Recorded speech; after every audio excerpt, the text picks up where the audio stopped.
चलो ठीक है ठीक है। देखो चैप्टर का नाम क्या था, मटेरियल कॉस्ट। आज करने क्या वाले हैं हम, देखिए स्टडी मटेरियल के अंदर इतने क्वेश्चंस गिवन है जो कि इतने टॉपिक्स के ऊपर बेस्ड है। जो हमने स्टार्टिंग में देखा था ना कि इसमें कितने कितने कितने टॉपिक्स हैं। तो जब आप इस मान लीजिए हम पहले कंसेप्ट पे गए तो पहला कंसेप्ट कौन सा है, बेसिक मटेरियल के क्वेश्चंस। दूसरा कंसेप्ट कौन सा है, ईओक्यू। उसके बाद इन्वेंट्री कंट्रोल। तो बेसिक वाले क्वेश्चन हम कर सकते हैं, मतलब बेसिक है, बहुत ज्यादा कंसेप्ट एप्लीकेबल नहीं होंगे, कॉस्टिंग के कंसेप्ट एप्लीकेबल होंगे। इसके लिए कितने क्वेश्चन है हमारे पास, इलस्ट्रेशन फर्स्ट, सेकंड और थर्ड। लेकिन आपको जब मैंने एग्जाम पेपर एनालिसिस कराया था तो आपको पता है कि ईओक्यू से क्वेश्चन आया था और किससे आया था, इन्वेंट्री कंट्रोल से। और एक बार इन्वेंट्री टर्नओवर रेशियो से भी क्वेश्चन आया था और एक बार वैल्यूएशन से भी। अब अगर मैं ऐसा बोलूं कि एग्जाम में इंपॉर्टेंट क्या है तो यही इंपॉर्टेंट है जिनसे क्वेश्चन आया है, लेकिन क्या बाकियों से नहीं आ सकता? जब इलस्ट्रेशंस दी हुई हैं तो आ सकता है। आ गई बात समझ में? किसी ने पहली बार जब टर्नओवर का क्वेश्चन आया होगा तब भी तो यही सोचा होगा कि बाकी इंपॉर्टेंट है। तो ईओक्यू और इन्वेंट्री कंट्रोल सबसे ज्यादा इंपॉर्टेंट और इसी से क्वेश्चन आता है, 99.99% चांसेस है। तो इसकी हमने बहुत ज्यादा प्रैक्टिस कर ली। तो जो बाकी के क्वेश्चन है वो जैसे स्टडी मैट में गिवन है हम वैसे वैसे कर लेंगे, बिल्कुल लाइन से सारे क्वेश्चन सॉल्व करते चलेंगे। जैसे ही कोई नया कंसेप्ट आएगा, जैसे मान लीजिए स्टॉक आउट का एक नया कंसेप्ट आया तो मैं तुरंत आपको समझा दूं इसका मतलब क्या है।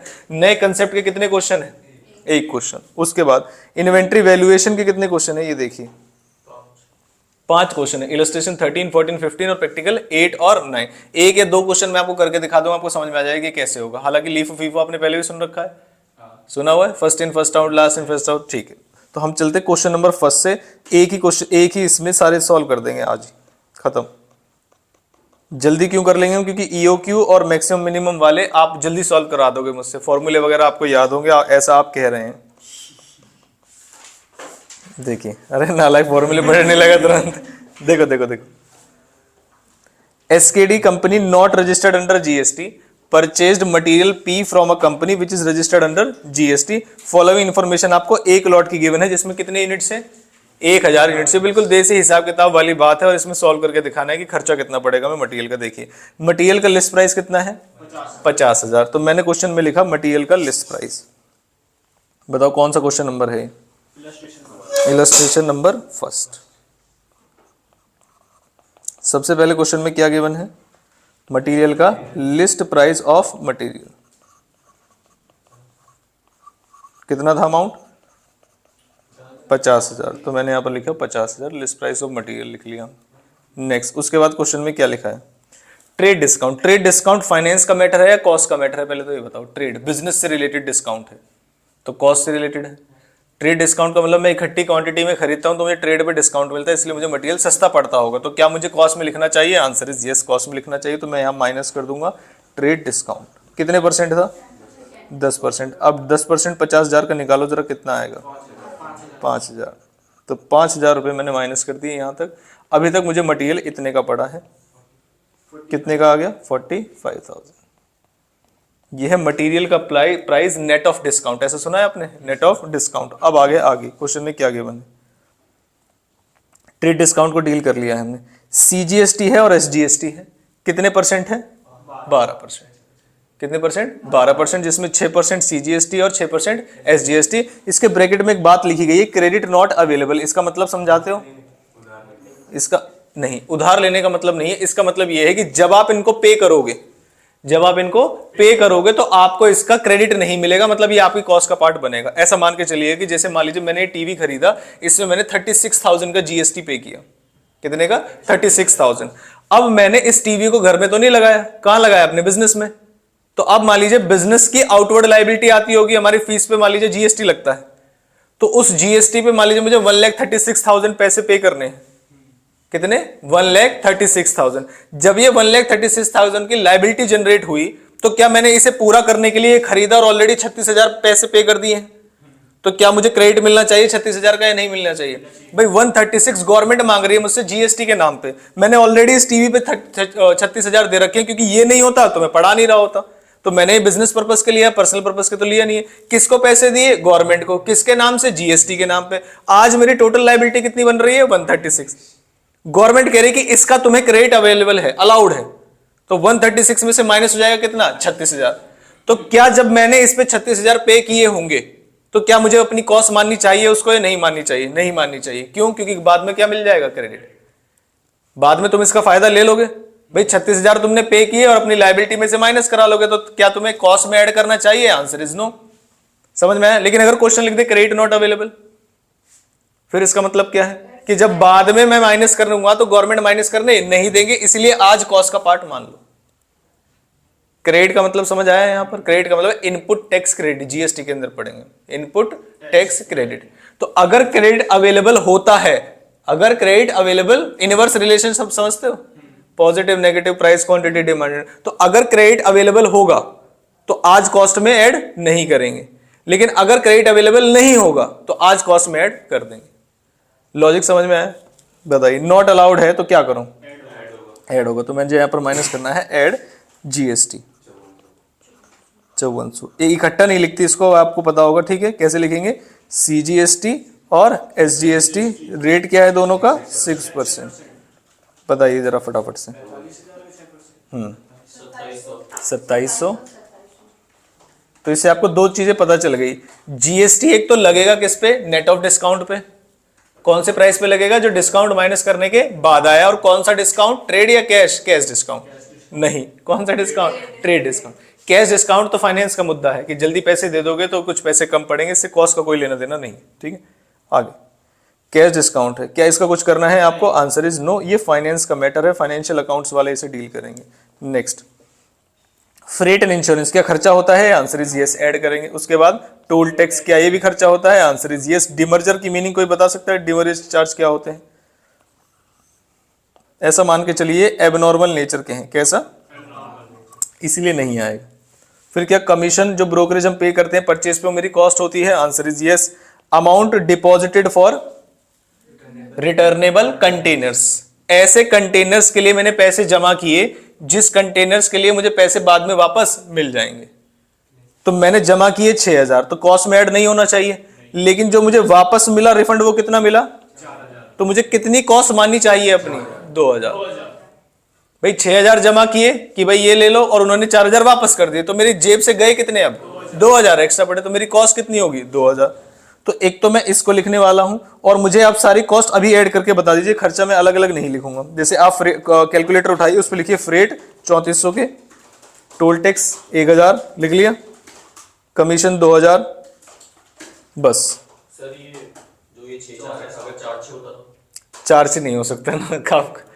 आपकी दुकान पे मैंने 200 रुपये जमा किए, मैंने कहा भाई ये बॉटल जो होती थी ना पहले पेप्सी की, कि 200 जमा करा लिया, आप कह रहे हो 250 काट लिए, तो नहीं जमा, मान लो हम क्रेडिट पे दे दिया, हाँ या हम 200 जमा करा, 250 का सामान लेके चले गए, हाँ 200 जमा कराए, 250 का सामान लेके जितने का सामान है उतना ही लिखता है। नहीं, ऐसे नहीं, जान पहचान कॉस्टिंग में नहीं आएगी ना यहाँ पर। उन्होंने कहा भाई साहब 6,000 रुपये जमा कराए, 4,000 रुपये वापस मिल गए आपको। कॉस्ट ऐड कर लिया आपने, 3,400, 1,000 और 2,000, कितने हो गए?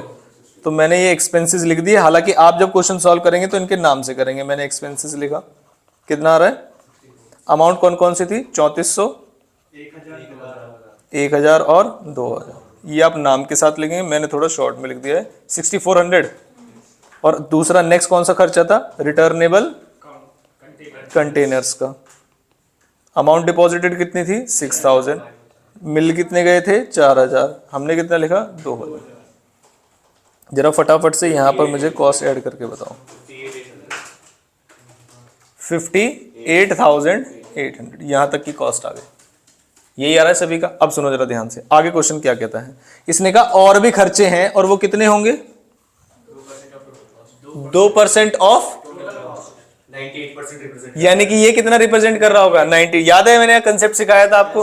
उसने कहा जो टोटल कॉस्ट होगी, टोटल कॉस्ट कब होगी? जब मैं ये वाले खर्चे ऐड करूंगा। कौन से वाले? Other expense. अरे रुक जाओ, कितने हैं अदर एक्सपेंस? 2%। 60,000 और 2% किसका है ये बताओ? 60,000 अरे नालायक, 2% कितना है? किसका है? टोटल कॉस्ट का। मैंने बताया था आपको क्या कि जिस चीज का परसेंटेज है उसी को 100 मानते हैं। तो अगर टोटल कॉस्ट 100 है और ये 2% है तो वो कितना है? 98%। तो 58,800 को डिवाइड कर देंगे 98% से, कितना आएगा? 60,000। और ऐसी अमाउंट आई है जिसे देख के लग रहा है कि हाँ ठीक ही होगी। तो अमाउंट ये कितना आया? 2%, 1200। क्या यहां तक आपको बात समझ में आई? पहले वाली इलस्ट्रेशन में जितनी कॉस्ट से रिलेटेड बातें हो सकती थी वो हमने कर ली हैं, जिसमें हमें दो चीजें पता चली यहाँ पर, वो मैं वर्किंग नोट में लास्ट में लिखूंगा। फिर हम आगे लास्ट में कितनी यूनिट्स डाली थी हमने, 1000 यूनिट्स। और आगे हम कुछ सोच भी रहे हैं। देखिए हमें ऐसा लग रहा है कि 20% ऑफ मटेरियल शॉर्टेज जो है नॉर्मल रीजन की वजह से खराब हो जाएगा। कैसे रीजन, तो नॉर्मल रीजन की वजह से जो भी होता है हम कॉस्ट में उसे मानते हैं, एबनॉर्मल रीजन की वजह से जो भी होता है हम कॉस्ट में उसे नहीं मानते। जैसे मैंने आपको याद करो बताया था कि जब सिनेमा हॉल की सीट्स बुक होती हैं तो वहां पर मान लीजिए 100 सीट्स हैं और नॉर्मली 10% खाली होती हैं, तो बाकी 10% का पैसा कौन देता है, 90% वाले लोग। इसका मतलब हम माइनस कर देते हैं उनको और 90 से डिवाइड करते हैं, तब एक की कॉस्ट आती है, तो कॉस्ट अपने आप बढ़ जाती है। जैसे 10,000 के खर्चे को 1000 से डिवाइड करोगे तो कितना आएगा, 10 रुपए। और अगर उसे मान लीजिए मैं कहूँ 900 से डिवाइड करो तो 10 से ज्यादा आएगा, 10 से कम आएगा, 10 से ज्यादा। तो वो जो 100 यूनिट्स थी उनका भार कौन उठाएगा, बाकी के 900। ऐसे ही मटेरियल के अंदर है, कितना मटेरियल खराब हो गया, डिवाइडेड बाय इफेक्टिव यूनिट्स या डिवाइडेड बाय नॉर्मल यूनिट्स। तो मेरे पास टोटल यूनिट्स कितनी थी, 1000। उसमें से कितनी यूनिट्स ऐसी हैं जो नॉर्मली खराब हो जाएंगी, 20%। तो कितनी यूनिट्स बच जाएंगी, 800 यूनिट्स बच जाएंगी। तो 800 यूनिट से डिवाइड करूंगा तो यूनिट कॉस्ट आ जाएगी, कॉस्ट पर यूनिट 7.5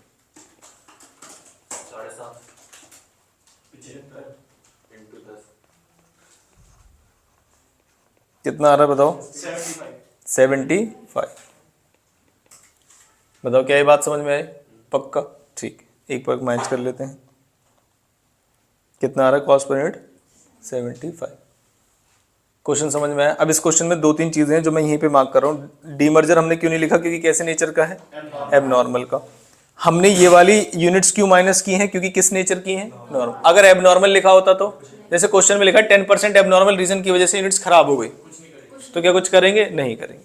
क्या ये बात समझ में आ गई। एक तो डिस्काउंट से रिलेटेड बात पता चली कि डिस्काउंट, ट्रेड डिस्काउंट होगा तो माइनस होगा और कैश डिस्काउंट होगा तो माइनस नहीं होगा। जीएसटी की बात पता थी। तो जो जो चीजें पता चलती हैं हमें उस क्वेश्चन की लर्निंग यहाँ पर लिख लेनी चाहिए कि हमें इस क्वेश्चन से क्या आउटकम मिला। तो पहले मुझे जीएसटी के बारे में पता चला। जीएसटी के 2 नोट हैं। अगर जीएसटी का क्या अवेलेबल होगा जरा जल्दी से बताओ। अगर क्रेडिट अवेलेबल होगा तो क्या करेंगे, और अगर क्रेडिट अवेलेबल नहीं होगा तो क्या करेंगे। पहले वाले में क्या ट्रीटमेंट बताया बताओ, तो ऐड करेंगे क्या, तो ऐड नहीं करेंगे। और दूसरे वाले में ऐड करेंगे कॉस्ट में। ये कौन सा नोट था, किससे रिलेटेड, जीएसटी से। दूसरा नोट बताओ डिस्काउंट, किससे रिलेटेड, डिस्काउंट के। डिस्काउंट को कैसे ट्रीट करेंगे, तो 2 पार्ट हैं इसके भी डिस्काउंट के। पहला पार्ट कौन सा, ट्रेड। ट्रेड को कंसिडर करेंगे या नहीं करेंगे, करेंगे। तो मैंने यहाँ लिखा ट्रेड डिस्काउंट। और दूसरा डिस्काउंट कौन सा है, कैश डिस्काउंट। ट्रेड डिस्काउंट को माइनस करेंगे या नहीं करेंगे, करेंगे। तो इसे बोलेंगे लेस करेंगे और इसे लेस नहीं करेंगे। लेस नहीं करने का मतलब ऐड करना होता है क्या, नहीं, छोड़ देंगे उसको। नेक्स्ट और कौन सी बात पता चली बताओ। कुछ वर्ड है एबनॉर्मल, एबनॉर्मल और नॉर्मल, वो आपको पता ही है कि नॉर्मल को कंसीडर करते हैं, एबनॉर्मल को कंसीडर नहीं करते। ये पहला वाला क्वेश्चन था। अब जो अगला क्वेश्चन होगा मैं थोड़ा स्पीड से कराऊंगा। देखिए नेक्स्ट क्वेश्चन, इलस्ट्रेशन नंबर 2। एक इनवॉइस मिला है हमें कंसाइनमेंट ए और बी, और जिसने फॉलोइंग इन्फॉर्मेशन प्रोवाइड की है। कितने केमिकल्स मिले हैं मुझे, कौन कौन से, केमिकल ए और केमिकल बी। केमिकल ए कितना मिला, 10,000 kg, किस रेट पे मिला, 10 रुपए पे। बी कितना मिला, 8,000 kg, किस रेट पे, 13 रुपए पे। कितना मिल गया, 1 लाख और 1,04,000। तो मैं यहाँ पर लिखा हूँ केमिकल ए का परचेज प्राइस हमें पता है। इलस्ट्रेशन नंबर कौन सी है, 2। फटाफट से करेंगे इस वाले को। देखिए इलस्ट्रेशन नंबर 2, हमें पता चला परचेज प्राइस। कितने केमिकल हैं हमारे पास, तो एक तो केमिकल ए है मेरे पास और एक केमिकल बी है। केमिकल ए कितनी क्वांटिटी में था और किस प्राइस पे था, 10,000 kg था और 10 रुपए पे था। तो अमाउंट कितना आया केमिकल ए का, 1 लाख, और बी का 1,04,000। अब इस क्वेश्चन में क्वेश्चन ने कहा है कि आपकी बेसिक कस्टम ड्यूटी लगेगी। बेसिक कस्टम ड्यूटी कितने परसेंट थी, कितने परसेंट, 10%। और जो भी ये पे कर रहे हैं इसका क्रेडिट अलाउड है या नहीं अलाउड है।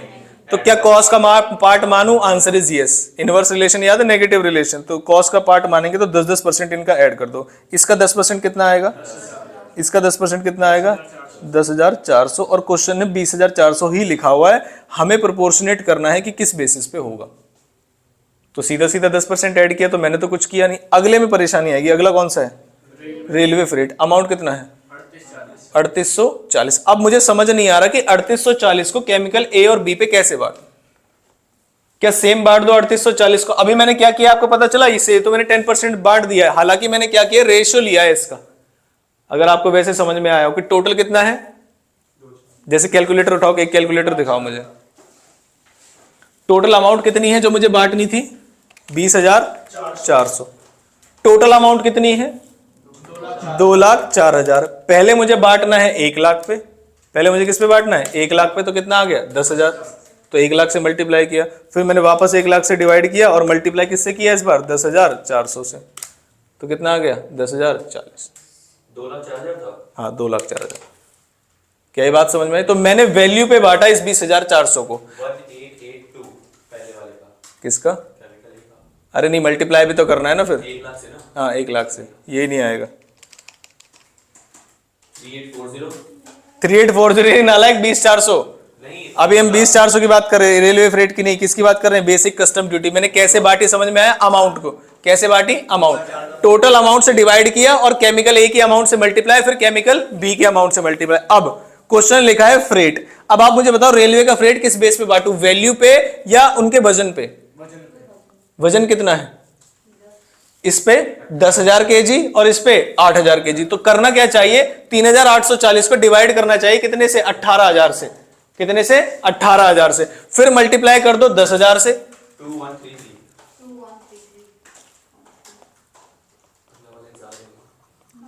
रेलवे फ्रेट कितना आया? 2133 सबका यही आ रहा है 2133। और ये वाला बताओ। कितना सर? अरे नालायक 1706। सर 1707 ले लो। हाँ, 07 ले लिए। क्या ये बात समझ में आई आपको? अब मैं बोलूं तो ये किस रेशियो में बटा? In ratio of value. In ratio of value बटा, या सीधा सीधा हमने ऐड कर दिया। इसको बोलेंगे तो ये किसके रेशियो में बटा? In ratio of weight. और वेट है कितना? टोटल 18,000। 10/8 लिख दूं? क्या मतलब? वही है 10/8। किसी खर्चे को बांटा है आज तक रेशियो में? चैप्टर था कोई? कौन सा? रेशियो ही था। किसी खर्चे को बांटा है आपने? सिंपल 2 खर्चे थे, एक को वैल्यू पे बांट दे, एक को वेट पे। बस ये किया हमने क्वेश्चन में, और कुछ भी नहीं किया। अब आ जाते हैं आगे। उन्होंने कहा कि ये सब तो ठीक है, एक शॉर्टेज है कितने की? 500 kg की और 320 kg की अलग अलग केमिकल्स में। ए में 500 की और बी में कितने हैं? 200। 320 ड्यू टू नॉर्मल ब्रेकेज। अगर नॉर्मल ब्रेकेज है तो क्या मुझे क्वांटिटी में से माइनस करना चाहिए? नहीं करना चाहिए? करना चाहिए। You are required to compute the rate per kg of eat material. देखो हमने वैल्यू तो निकाल ली है, वैल्यू बताओ पहले कि टोटल कॉस्ट आ कितनी रही है? 1,12,133। नेक्स्ट बताओ। 1,16,107 1,16,107। यहां तो कोई परेशानी नहीं। अब मुझे डिवाइड किससे करना है? नेट वेट से। किससे? नेट क्वांटिटी से। अब नेट क्वांटिटी निकालने का मेरे पास क्या होना चाहिए कि कोई वर्किंग नोट होना चाहिए, और जब मैं इससे डिवाइड कर दूंगा तो क्या आ जाएगा बताओ? Cost per KG. Cost per KG आ जाए, जिसके लिए मुझे वर्किंग नोट बनाना पड़ेगा। किसके लिए? नेट क्वांटिटी के लिए। तो मैंने यहां पर नेट क्वांटिटी के लिए वर्किंग नोट बनाया। नेट क्वांटिटी कैसे निकलेगी? कितनी टाइप के मटेरियल है मेरे पास? 2 टाइप के मटेरियल है। नीचे निकालते हैं। वर्किंग नोट का नाम क्या होगा? Computation of net quantity. मेरे पास 2 टाइप के मटेरियल हैं। मटेरियल का नाम है केमिकल ए और केमिकल बी। स्टार्टिंग में जब मैंने यूनिट्स ली थी वो कितनी थी बताओ? 10,000 kg है और 8,000। ये हमने यूनिट्स इंट्रोड्यूस की थी। उसके बाद क्वेश्चन ने कहा कि आपका नॉर्मल क्या हो गया? Normal breakage. तो मैंने माइनस किया नॉर्मल ब्रेकेज। रीजन था ये उसका 500 किस में था? 10,000 वाले में। तो मैंने यहां पर माइनस कर दिया 500 kg और 320 kg यहां पर माइनस करना है। मेरा यहां पर आगे अमाउंट आंसर आ जाना चाहिए था। बताइए कितना आएगा? 7680 kg। और ये कितना आएगा? 9,500 kg। यहां तो कोई परेशानी नहीं। अब क्वेश्चन यहां तक शांत था, लेकिन उसने कहा एक और प्रोविजन बना लो, कितने परसेंट का? 2% उसे लगता है और डिटीरियरेट हो जाएगा, मतलब और खराब हो जाएगा, तो जरा माइनस कर दो और 2%, और 2% निकलेगा इन अमाउंट्स पे, ये ध्यान रखिएगा। 190 kg,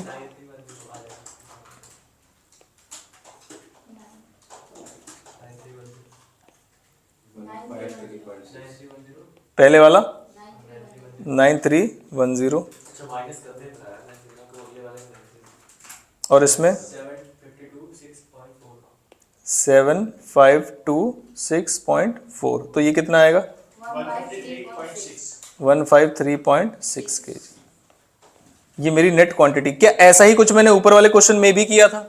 उसने बस ये बताया था कि 1000 में से सीधा सीधा 20% माइनस कर दो, तो ज्यादा वर्किंग नोट बनाने की जरूरत नहीं पड़ी। इसमें दो टाइप के मटेरियल है। पहले उसने मुझे केजी में बताया कि केजी में इतना खराब होगा, फिर कहा कि 2% का और प्रोविजन बना लो। प्रोविजन मतलब समझते हैं, ऐसा लग रहा है कि आगे जाके खराब होगा। समझ आया? मैंने जब ये लिस्ट बनाई थी ना, तो स्टार्टिंग में लिखा था, देखिए क्या, इलस्ट्रेशन नंबर 1, 2 और 3 के लिए क्या है? बेसिक मटेरियल क्वेश्चन की मटेरियल आया तो हमें कितने का पड़ेगा, कौन से खर्चे ऐड होंगे, किस क्वांटिटी से हमें डिवाइड करना है। आगे बात समझ में? आज तक ऐसा क्वेश्चन एग्जाम में नहीं आया, लेकिन इसका मतलब ये नहीं कि एग्जाम में नहीं आएगा। कहां तक पहुंच गए थे हम? 9310, तो मैं ऊपर उठा के ले आऊंगा क्वांटिटी को, 9310 kg, और दूसरा कितना था? 7526.4,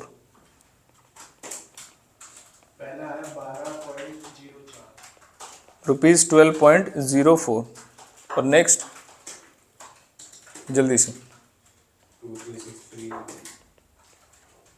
236, नहीं इतना थोड़ा डिवाइड करना है भाई,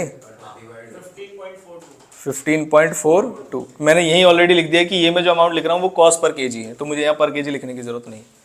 क्या ये बात समझ में आ गई? एक बार मैच कर लेते हैं। कौन सी इलस्ट्रेशन थी? 12.04, गलत है हमारी, तो सही है 12.0 है, 15.43, 15.42, हाँ बहुत ज़्यादा गलत है ना, ये इसमें दिक्कत आ सकती है। ये थी इलस्ट्रेशन नंबर फर्स्ट और इलस्ट्रेशन नंबर सेकंड।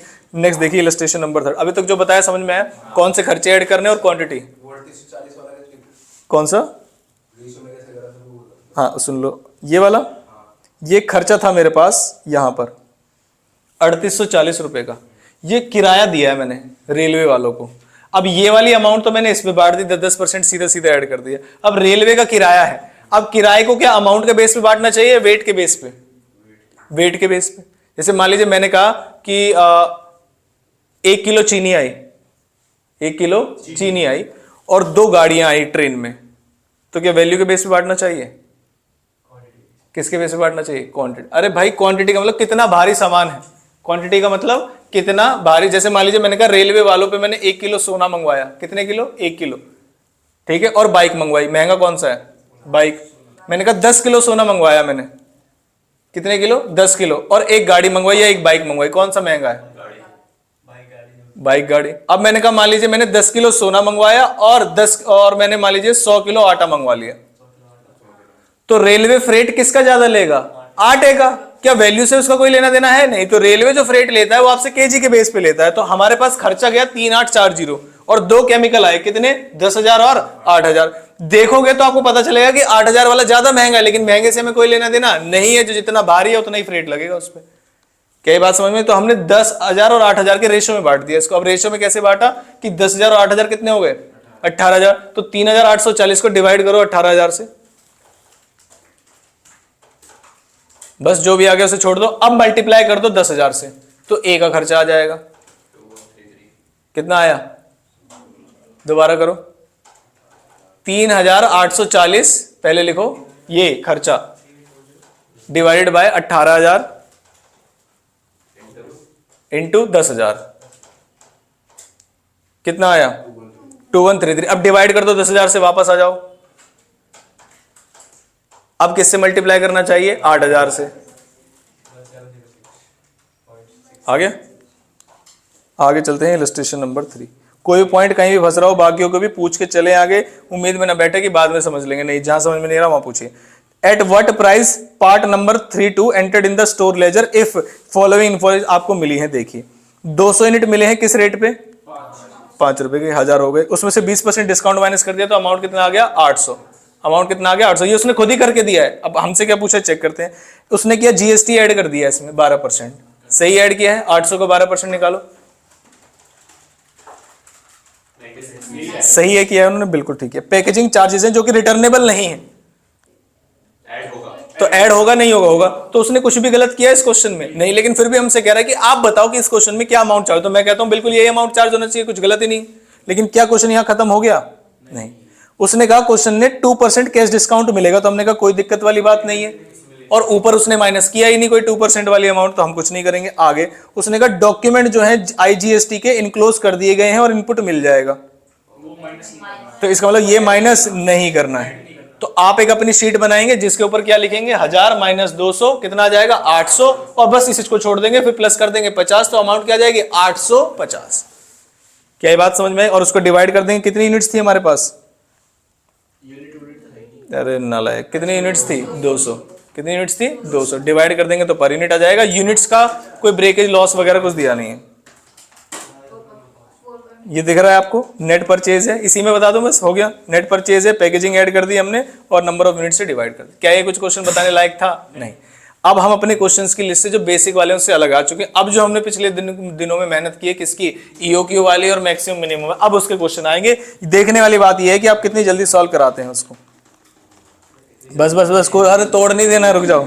क्वेश्चन ने बोला है कि इकोनॉमिक ऑर्डर क्वांटिटी निकालनी है। क्या निकालनी है? EOQ from the following information. आपको बताना है कि कितने नंबर ऑफ ऑर्डर्स प्लेस किए जाएंगे इन ईयर में। कई बार बच्चे क्वेश्चन पढ़ते नहीं है और मार्क्स गवा बैठते हैं। ईओक्यू भी निकालना है और नंबर ऑफ ऑर्डर्स निकालने, बस और कुछ नहीं करना। Consumption of material per annum है, बताओ ये क्या है? ए। कॉस्ट ऑफ प्लेसिंग ऑर्डर मतलब ओ। कॉस्ट पर केजी है और उसका 8% इन्वेंट्री है, जरा बताओ एस कितना आएगा?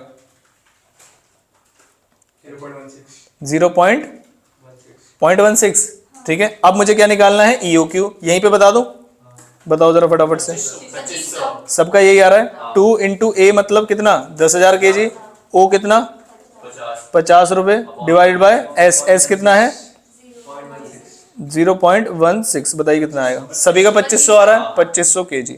क्वेश्चन में मेरी दूसरी रिक्वायरमेंट क्या थी? Number of orders. कैसे निकलेंगे बताओ नंबर ऑफ ऑर्डर्स? अब क्वेश्चन में तो डायरेक्ट नहीं दिखाओगे ना कंप्यूटेशन कैसे किया आपने, तो ये ए पार्ट की कंप्यूटेशन है और ये बी पार्ट की। नंबर ऑफ ऑर्डर्स कैसे निकलेंगे पहले लिख लो। ऊपर क्या लिखेंगे? एनुअल कंजम्पशन या रिक्वायरमेंट कितनी है आपकी, डिवाइडेड बाय लॉट साइज। अब लॉट साइज अभी हमारे क्वेश्चन में क्या है? ईओक्यू, तो ईओक्यू से डिवाइड करेंगे। एनुअल कंजम्पशन कितनी 10,000 KG, divided by 2500 KG for orders. कितनी भी जल्दबाजी, सही आपको दिख रहा है कोई अमाउंट वगैरह मिस की गई है? नहीं। तो आपको भी ऐसे ही करना है जब कॉपी में करेंगे। आगे बात समझ में? ये इसकी रिक्वायरमेंट थी 2500 केजी और 4 ऑर्डर्स। तो हमें इन वालों में तो ज्यादा टाइम नहीं लगने वाला है, ठीक है। लेकिन अगर आप सही सही बताएंगे तो। क्वेश्चन में ईओक्यू पूछा है और फिर क्या पूछी है? Total cost. देखिए एनुअल डिमांड मतलब ये क्या है? ए। यूनिट प्राइस का पता नहीं, ऑर्डरिंग कॉस्ट मेरा ओ है, और स्टोरेज इंटरेस्ट इन सब का क्या कर देना चाहिए मुझे? ऐड। तो कितने परसेंट आ जाएगा? 20%। 20% किसका है? 20 रुपए का। तो यानी कि स्टोरेज कितनी आ गई? एस 4 रुपए। ओ मेरे पास क्वेश्चन में गिवन है, जल्दी से मुझे ईओक्यू बताइए।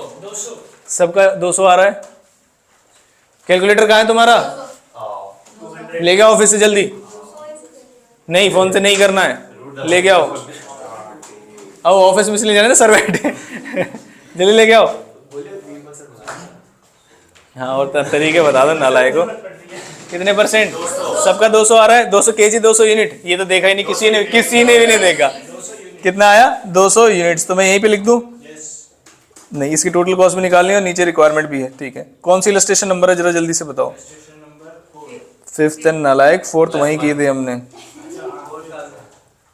ईओक्यू आपने निकाल के दिखा दिया, जिसका मुझे फॉर्मूला वगैरह कुछ भी लिखने की जरूरत नहीं है। कितना आ रहा है? 200 यूनिट्स। आइए अब उसने क्वेश्चन ने मुझसे पूछा है टोटल कॉस्ट। कौन सी कॉस्ट? उस टोटल कॉस्ट में 3 चीजें आती हैं, बताओ कौन कौन सी? सबसे पहले तो मैं पहले लिख रहा हूं परचेज कॉस्ट। मैंने यहां पर लिखा परचेज कॉस्ट। कितनी यूनिट्स परचेज की हैं बताओ? कितनी यूनिट्स परचेज की हैं? 5000। रेट क्या है उसका जितने पे लेके आए हैं? 20 रुपए। तो कितना आ जाएगा? 1 लाख।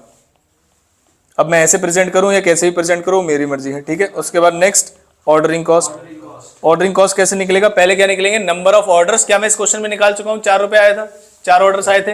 नालायक को पिछला क्वेश्चन था वो, हाँ बोल रहे हैं 500 यूनिट्स, 5000 यूनिट्स हैं 25 और एक बार में लेके आएंगे कितना 200, तो ये नंबर ऑफ ऑर्डर्स आ गए 25 और 1,08,000 ऑर्डरिंग कॉस्ट कितनी है, ऑर्डरिंग कॉस्ट, अरे नालायक को ईओ क्यों निकाल लिया, ऑर्डरिंग कॉस्ट मेरे से पूछ रहे हैं 16। बताइए फटाफट से कितना, हाँ 400 अगला भी 400 और अगला तो 400 हो गई, इसलिए सॉल्व भी नहीं करना चाहिए।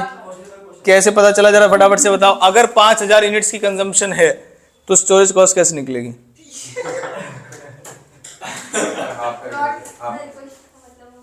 हाँ 100 पे होगा, वेरी गुड। कितने पे होगा 100 और रेट क्या है 4 रुपए, तो ये भी कितना आया 400। क्वेश्चन ने मेरे से यही पूछा है कि बताओ टोटल कॉस्ट कितनी, 1,08,000। ये क्वेश्चन पेपर का क्वेश्चन है, बहुत बढ़िया। अरे सही है ना, तो आपको ये तो पता चल गया ना यहीं से आता है। और ये ना समझे कि सीए वाले हैं तो सीए वालों का यहीं से आएगा, ये मैंने आपको दिखाया हुआ है पेपर में, दिखाया था आप लोगों को, आप लोग सीएमए का पेपर आया था सीए वालों के स्टडी मटेरियल से, अमाउंट भी मैच की, अमाउंट भी से, क्योंकि कॉस्ट का पेपर है, किसी सीए सीएमए साइड कर दो, कॉस्ट का पेपर है तो कॉस्ट का पेपर कहीं से भी आएगा, ठीक है। उसके बाद नेक्स्ट क्वेश्चन में एक और रिक्वायरमेंट थी, देखिए क्या, determine the total cost that would result from the items of a new price कितना 12.8। अब सुनो जरा ध्यान से, ये परचेज प्राइस है। अब मैंने क्वेश्चन को ना दोबारा लिख देता हूँ, रिक्वायरमेंट ये दूसरा पार्ट है इस क्वेश्चन का। अरे नालायक, ईओ क्यू सेम रहेगा, सुनो, अरे सुनो, ए कितना, ए कितना, ए कितना, क्या इस पे कोई चेंज आया, नहीं। ओ कितना 16 रुपए, क्या इस पे कोई चेंज आया, नहीं। अब आते हैं किस पे, यूनिट प्राइस पे, किस पे, अब परचेज प्राइस जिसे बोलते हैं कितने का है, पहले था कितने रुपए, पहले था 20 रुपए, पहले था 20 रुपए, जो कि अब कट के कितना हो जाएगा 12.8। अब इससे क्या दिक्कत आएगी देखेंगे, स्टोरेज कॉस्ट पे क्या डिफरेंस आएगा। पहले जो 20 रुपए पे निकलता था अब कितने पे निकलेगा 12.8 का कितने परसेंट, 20%। अब आप बताएंगे कि क्या ईओक्यू पे फर्क पड़ेगा या नहीं, अब मैं नहीं बताऊंगा। नारायण कितना आ गया ईओक्यू, तो ईओक्यू आ गया 250, ये आपने निकाल लिया है। अब इस लेवल पे आपको टोटल कॉस्ट निकालनी है। सबसे पहली कॉस्ट का नाम बताओ, परचेज कॉस्ट। हाँ जी, ये आ गया अभी 64,000, कितना 5000 यूनिट्स लिखी आपने और रेट लिखा कितना 12.8, कितना आएगा 64,000। उसके बाद नेक्स्ट कौन सी cost, ordering cost. Number of orders बताओ, 320 ऑर्डर्स। 5000 यूनिट्स मुझे लानी है पूरे साल में और मेरा जो नए लेवल का ईओक्यू आया वो कितना आया है 250। 64,640 रेट ये कितना आएगा, अरे नाला 2.56 नहीं 16 320 और अगला वाला भी कितना आएगा 320। लेकिन क्या निकाल लें, स्टोरेज कॉस्ट बताओ कितनी यूनिट्स में निकलेगी आप 320 ओ ये वेरी पता नहीं कहां चली गई रेट बता रहा हूं 2.56 इंटू 2.56 बताइए कितना 320 और टोटल बताओ तो इसका 64,640 64,640 जी। क्या आ गई मेरी टोटल कॉस्ट 64,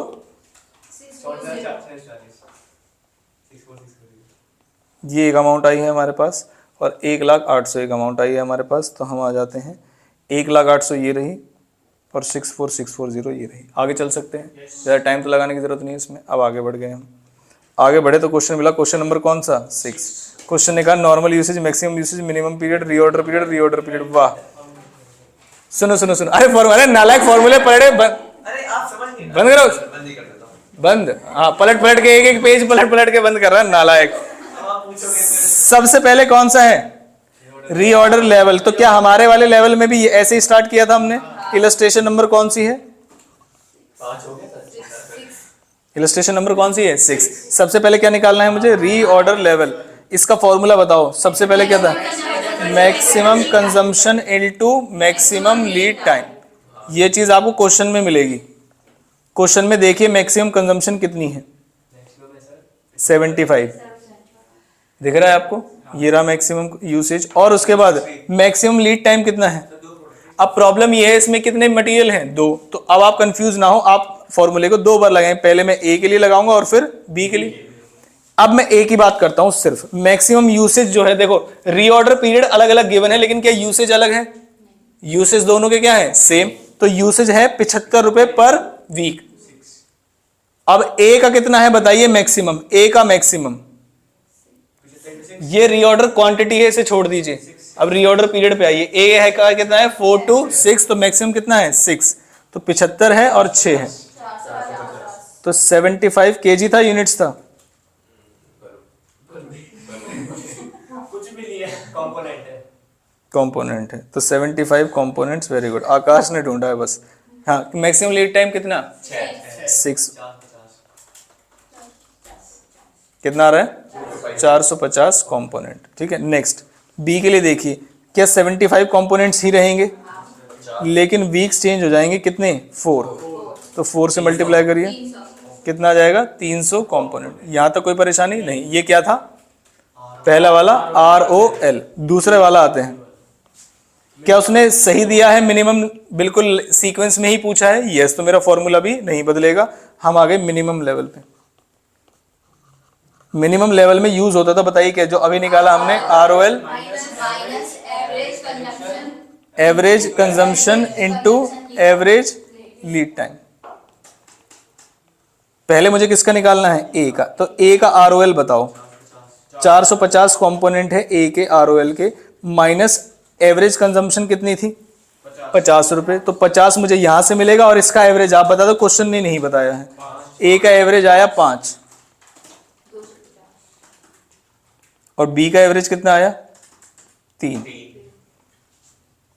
200। एवरेज कंजम्पशन कितनी थी 50 कंपोनेंट, एवरेज टाइम कितना था 5 वीक्स।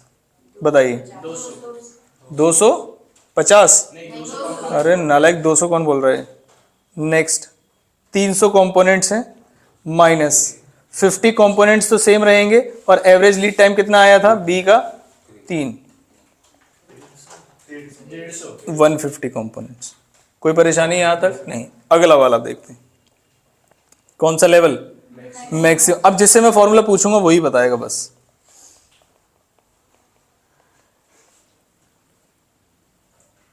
आप बताओ। RO नालायक, सही है वैसे, चलो तो पहले ROL लिखो ना, ROL plus ROQ minus minimum consumption. Very good, minimum lead time. अगला वाला मैं बताऊंगा। हाँ, एवरेज का, हाँ बहुत बढ़िया। मैक्सिमम लेवल पे आए हम। रीऑर्डर लेवल कितना, ए का पहले निकाल लिया था हमने, कितना था 450 कंपोनेंट्स। रीऑर्डर क्वांटिटी मुझे क्वेश्चन में गिवन है, जरा ध्यान से देखिए, ये दिख रहा है आपको रीऑर्डर क्वांटिटी, तो जो क्वेश्चन बोलेगा वही लूंगा। कितनी है ए की 300, तो मैंने यहां पर लिखा प्लस 300, माइनस मिनिमम कंजम्पशन कितनी थी 25, और मिनिमम लीड टाइम कितना था ए का 4, तो 25 कंपोनेंट्स इनटू 4 वीक्स, 650। ये किसका था, ए का। अब निकालते हैं बी का, उसमें आया था हमारा 300 कंपोनेंट्स। फिर निकालते हैं रीऑर्डर, कितना है 500, और इसका था 2, माइनस 25 कंपोनेंट्स और 2 वीक्स, कितना आएगा 750। यहां तक हमने निकाल लिया है। लास्ट कौन सा बचा, एवरेज। चेक कर लेते हैं, हाँ पूछा है, एवरेज स्टॉक लेवल। ये सारे क्वेश्चन आप एग्जामिनेशन के क्वेश्चन सॉल्व करने के बाद कर रहे हैं, तो अब आपको थोड़ा आइडिया लग रहा होगा कि क्या एग्जाम में भी ऐसे क्वेश्चन आए थे, इसी तरीके के बेस क्वेश्चन आए थे। तो ये है average stock level. Average stock level का फॉर्मूला बताओ पहले फटाफट से। मैक्सिमम यूसेज, वेरी गुड, दोनों में डिफरेंस है, मैंने पहले दिन बताया था आपको। Maximum stock level plus minimum stock level divided by 2, ये दोनों के लिए सेम है। फॉर्मूले लिख के आपको एग्जाम में सॉल्व करना है, तभी आपको मार्क्स मिलेंगे। तो पहले लिखा मैंने ए के लिए, मैक्सिमम स्टॉक लेवल कितना आया था ए का, ये रहा कितना है 650 और इसका कितना है 200।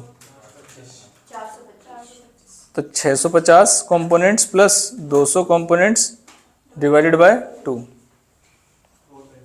कितना आ रहा है 425 कंपोनेंट्स। फिर आया बी के लिए, मैक्सिमम कितना है बी का 750, मिनिमम कितना है 150, 450 आ गया।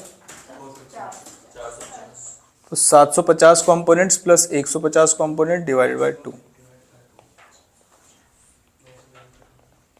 अब जरा इन सभी आंसर्स को चेक कर लेते हैं फटाफट से। इसको पहले का कितना है 450 और 300, 450 और 300, 200 और 150, तो ये रहा 200 और 150। मैक्सिमम लेवल है 650 और 750 के, यही था हमारा भी 650 और 750 ठीक है। और नेक्स्ट कितना था 425 और 450, ये रहा 425 और 450। प्रेजेंटेशन वाइज आपको कोई भी डिफरेंस नहीं लगेगा, फॉर्मूले सारे लिखे हुए हैं और उसके सामने कंजम्पशन वगैरह जो भी लिखना है हमने वो लिखा है। आगे बात समझ में कोई दिक्कत थी इस क्वेश्चन में? नेक्स्ट इलस्ट्रेशन नंबर 7, ये इसी के जैसा क्वेश्चन है, आप बताना आप कर लोगे या नहीं। From the following detail calculate, reorder level निकालना है, फिर उसके बाद मैक्सिमम, फिर उसके बाद मिनिमम, फिर उसके बाद इसमें नई चीज क्या आई डेंजर लेवल के समय में हम कैसी कंजम्पशन करते हैं एवरेज। कैसी कंजम्पशन करते हैं एवरेज कंजम्पशन। तो danger lead time multiplied by average consumption, ये फॉर्मूला पढ़ा था हमने ठीक है। रीऑर्डर लेवल सबसे पहले निकालेंगे, मैक्सिमम मिनिमम तो आपको पता ही कैसे निकालना है। क्वेश्चन किसी नई तरीके से तो नहीं दिया, एक बार मैं ये पढ़ लेता हूँ ठीक है। Reorder quantity is to be calculated on the basis of following in equivalent. इसका मतलब जो आरओक्यू है वो कौन क्या होगी ईओक्यू। मैंने बताया था अगर आरओक्यू गिवन है तो अच्छी बात है, अदरवाइज उसने कहा कि इसके बेस पे निकालो। अब इसने कहा कॉस्ट ऑफ प्लेसिंग ऑर्डर कितना है 20, तो ये क्या है ओ, पूरे साल कितनी लेंगे ए, purchase price inclusive transportation cost, तो ये उसने दिया है, बताओ क्या जुमला क्या दिया है कि आप इस पे फिसलो कि इंक्लूडिंग ट्रांसपोर्टेशन कॉस्ट है, और अगर क्वेश्चन में ट्रांसपोर्टेशन कॉस्ट मिल जाए तो मैं इसे माइनस कर दूंगा, ऐसा कुछ नहीं है ठीक है। सीधा सीधा प्राइस है 50 रुपए। Annual storage cost per unit दी हुई है कितनी 5, तो क्या मेरा परचेज प्राइस पे स्टोरेज डिपेंडेंट है नहीं, सीधा सीधा है 5 रुपए क्या है मेरी एस। तो क्या मैं ईओक्यू निकाल सकता हूं, वही मेरी ईओक्यू आरओक्यू होगी, फटाफट से बताइए 200। और कोई बच्चा सभी का तो 200 यूनिट्स आरओक्यू मुझे क्वेश्चन में मिल चुका है। अब देखते हैं, और तो कोई नई चीज नहीं थी। Details of lead time given है, एवरेज गिवन है, मैक्सिमम गिवन है, मिनिमम गिवन है, सारी चीजें गिवन है।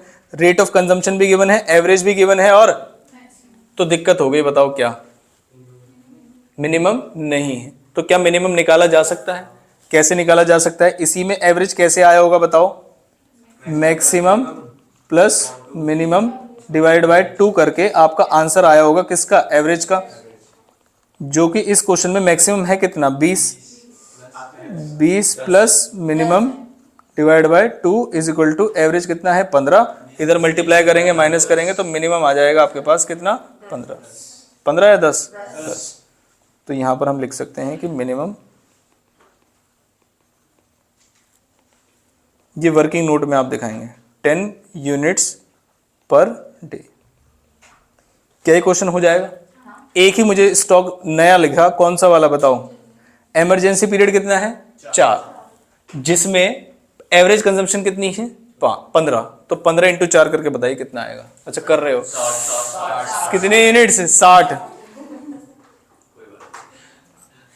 और ये वाले आप कर लोगे क्या या कराऊं, जल्दी से बताइए। ये हमने निकाल लिया, अरे ये तो 300 आ रहा है। अच्छा रीऑर्डर लेवल है, रीऑर्डर क्वांटिटी कहाँ लिखा है उन्होंने, ये रहा 200। ये दोनों वर्किंग नोट्स में मिल जाएंगे।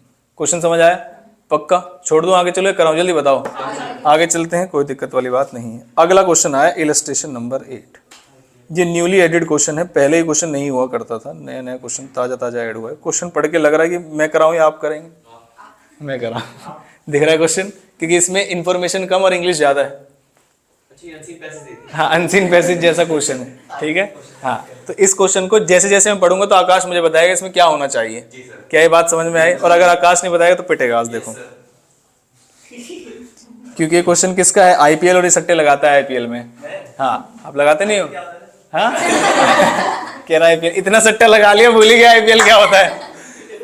हाँ IPL limited uses a small casting in one of its finish products. इस लाइन में से आप मुझे बताइए क्या पता चला आपको,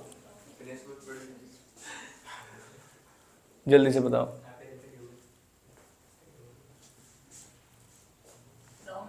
इससे ये पता चला कि जो मेरा रॉ मटेरियल है वो कास्टिंग है, उसका नाम। अरे गधो, यूजेस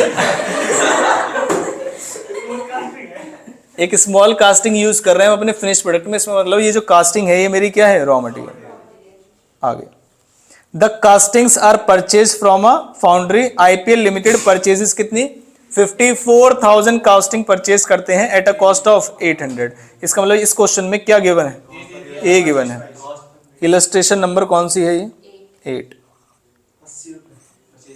ए कितना है, ए 54,000 कास्टिंग्स। यूनिट प्राइस या परचेज कॉस्ट जिसे हम बोलते हैं वो कितना है, 80 रुपये। अब चलते हैं आगे क्वेश्चन में। 80 किसने बोला? ये नहीं भी बेटर अगर तब भी castings are evenly throughout the year जो है यूज की जाती है प्रोडक्शन प्रोसेस में on a 360 days year basis, यानी कि पूरे साल में कितने दिन हैं, 360। ये पता चल गया, अगर कहीं यूज करना हुआ तो 360 होगा। आगे, the company estimates that cost 9,000 रुपए लगेंगे to place a single purchase order. तो ये 9,000 क्या है, ओ। अबाउट 300 लगेंगे to carry one casting inventory for a year. तो ये क्या मिल गया, अगर ये मंथ होता तो मैं इससे किससे मल्टीप्लाई करता, 12 से। तो एक एक पॉइंट ध्यान से पढ़ना है। तो मुझे ओ मिल चुका है क्वेश्चन में कितना, 9,000, 9,000 और एस मिला कितना, स्टोरेज कॉस्ट 300। ये जो 9,000 है ये होता है पर ऑर्डर, और ये 300 होती है, ये है पर कास्टिंग पर एनम। क्या बात समझ, जैसा मुझे इंफॉर्मेशन चाहिए थी अभी तक क्वेश्चन ने ऐसी इंफॉर्मेशन दी है, हालांकि अजीब तरीके से गिवन है। आगे, द हाई कैरिंग कॉस्ट, क्या इसकी कैरिंग कॉस्ट हाई है, ये 300 रुपए बहुत ज्यादा है। Results from the need to keep the casting in carefully control temperature और ह्यूमिडिटी कंडीशन फ्रॉम वेयर हेरिक। ये जो दिक्कत है यहां से लेके यहां तक, उनका कुछ दिक्कत हुई है, बस। हमें रॉ मटेरियल की डिटेल में नहीं जाना, क्या टेम्परेचर क्या ह्यूमिडिटी, ऐसी की तैसी। हमने कहा भाई दिक्कत है, 300 रुपये उन्हें हाई लग रहे हैं, बस बात खत्म। तो अब वो कुछ चाहते होंगे हमसे कि हम इसमें थोड़ा सा दिमाग लगाएं। अब delivery from the foundry generally takes कितना, तो यानी कि आज अगर मैं ऑर्डर कर दूं तो कितने दिन बाद आ जाएगा, तो मुझे कितने दिन बाद ऑर्डर कर देना चाहिए, जैसे, अरे गधो, आज ऑर्डर करूंगा तो 6 दिन बाद आएगा। तो मुझे कितना स्टॉक दिखे मेरे गोडाउन में, ये मैंने बताया था, याद करो एक क्वेश्चन में, अपने गोडाउन में कितना स्टॉक दिखे कि मैं ऑर्डर कर दूं। दिखाओ, कैलकुलेटर दिखाओ। पूरे साल, पूरे साल, अरे छोड़ दो कैलकुलेटर, पूरे, अरे गधे, 150। कैसे पता चला, पूरे साल 54,000 कास्टिंग्स यूज होंगी, और डिवाइड कर दूं अगर 360 से, तो क्या एक दिन की कंजम्पशन आ जाएगी, कितनी, 150। तो 150 आंसर नहीं है, नालायक, इंटू 6, 900 कास्टिंग्स जैसे ही मुझे दिखे मुझे तुरंत ऑर्डर प्लेस कर देना चाहिए, क्योंकि 6 दिन बाद आ जाएंगे और 6 दिन तक मेरी 900 यूज हो जाएंगी। क्या ये बात समझ में आई या नहीं आई। जैसे मान के चलिए कि अगर मेरा डिलीवरी बॉय लाने में 3 दिन लगाता है और मैं एक दिन में 100 kg खा जाता हूं, तो मुझे कब ऑर्डर कर देना चाहिए, तो आपको कम खाने लगे। अरे नालायक, 300 kg पे मुझे ऑर्डर पास कर देना चाहिए। क्या ये बात समझ में आ गई, पक्का। यहां तक क्वेश्चन में कोई परेशानी नहीं। हालांकि क्वेश्चन अगर यहीं तक होता, अच्छा यहां तक कोई बड़ी दिक्कत आई, पहले ये बताओ। 54,000 कास्टिंग मेरी एनुअल रिक्वायरमेंट है। अभी निकाला कि रीऑर्डर लेवल कब करना चाहिए, हाँ, रीऑर्डर लेवल कब होना चाहिए, होगी ना कैसे, उसमें, बट एज मच एज अगर मैक्सिमम 10 दिन दे रखा है। अभी हमें इससे कोई लेना देना नहीं है। अभी तो हमने रिक्वायरमेंट भी नहीं पढ़ी क्वेश्चन की, हमने कहा अभी जो क्वेश्चन की इंफॉर्मेशन है उससे क्या क्या निकाला जा सकता है। अभी तक की इंफॉर्मेशन ने क्या आपको कोई सरप्राइज किया, नहीं, अभी तक तो नहीं किया। But it can take as much as, तो ये मैक्सिमम है। मैं तो नॉर्मल की बात करूंगा ना, मिनिमम नहीं बोला उसने 6, नॉर्मली बोला है। और ज्यादा से ज्यादा कितना समय लग सकता है, 10। The days of delivery time and percentage of their occurrence are shown in the following tabulation. देखिए क्या, उन्हें ऐसा लग रहा है कि डिलीवरी टाइम होगा कितने दिन, 6 दिन। ऐसा कितने परसेंट चांस है, 75% चांस है कि कितने दिन में आ जाएगा, 6 दिन में। लेकिन 10% चांस ऐसा भी है कि कितने दिन लग जाएंगे, 7। फिर 5% चांस ऐसा भी है कि कितने दिन लग जाएंगे, 8। 9% चांस है, नहीं, 5% चांस है कि कितने दिन लग जाएंगे, 9। और 5% चांस है कितने दिन लग जाएंगे, 10। अब कितने दिन का स्टॉक मैं अपने पास रख के चलूं, बस मुझे जो हमारा बिजनेसमैन है वो ये बता दे कि कितने परसेंट रिस्क लेने के लिए तैयार हो तुम, बस ये बता दो। जितने परसेंट, जैसे मान लीजिए वो कह रहा है कि मैं 5% रिस्क लेने के लिए तैयार हूं, कितने परसेंट? कौन से वाले 5% लूंगा बताओ फिर? यानी कि रिस्क कौन सा? 75 प्लस 10 प्लस 5 प्लस 5 कितना हो गया? 95% जो है वो दिक्कत वाली बात नहीं है, मतलब यहां तक जा रहा है वो रिस्क लेने के लिए, 5% वाला रिस्क नहीं ले। तो मुझे कितने दिन का स्टॉक मेंटेन करना पड़ेगा? कितने दिन का? क्या ये बात समझ में आई या नहीं? अभी बताता हूं कैसे, देखिए। कंप्यूट ईओक्यू, सबसे पहले क्वेश्चन ने क्या बोला मुझसे? ईओक्यू। क्या इस क्वेश्चन के दिमाग मत लगाओ, पहले आपने इंफॉर्मेशन लिखी हुई है अपने यहाँ, ईओक्यू निकाल के बताओ फटाफट से।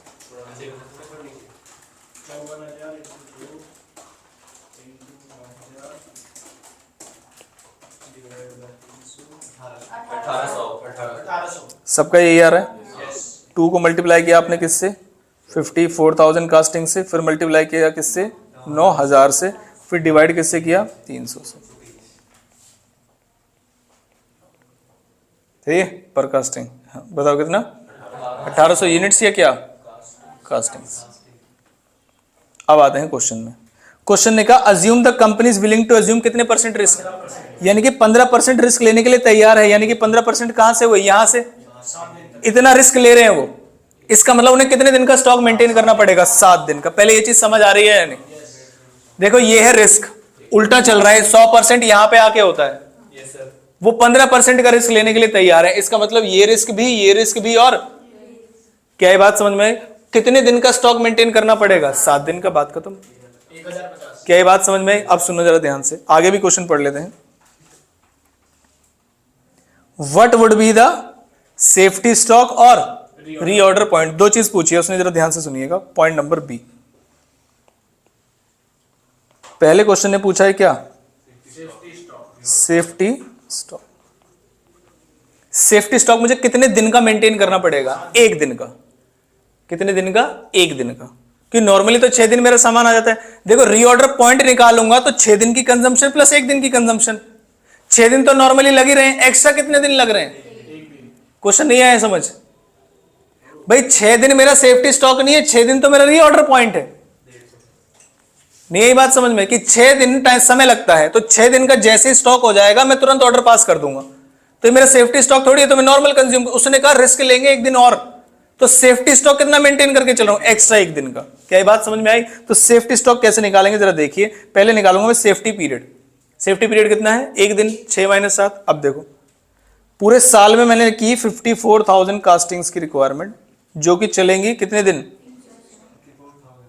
360 डेज।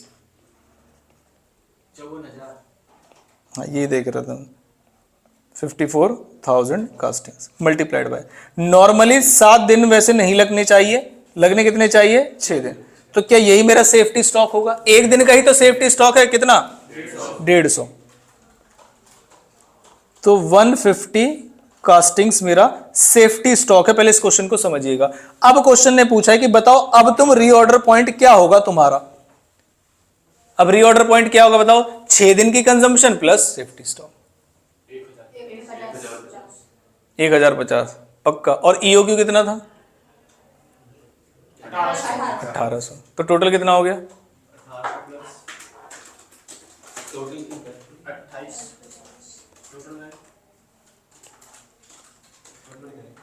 ईओक्यू क्यों? मैंने ऐड नहीं बोला, मैंने कहा ईओक्यू कितना है?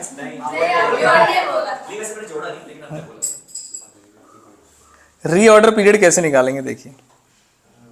ऑन एन एवरेज हम कितनी कंजम्पशन करेंगे during normal lead time, during normal lead time, और उसमें क्या जोड़ देंगे? नॉर्मल लीड टाइम है कितना? नॉर्मल लीड टाइम ऑफ कितने दिन का? 6 दिन। 6 दिन लगते हैं, तो नॉर्मली हम इतनी कंजम्पशन करेंगे, प्लस अभी तुमने निकलवाया है क्या? Safety stock.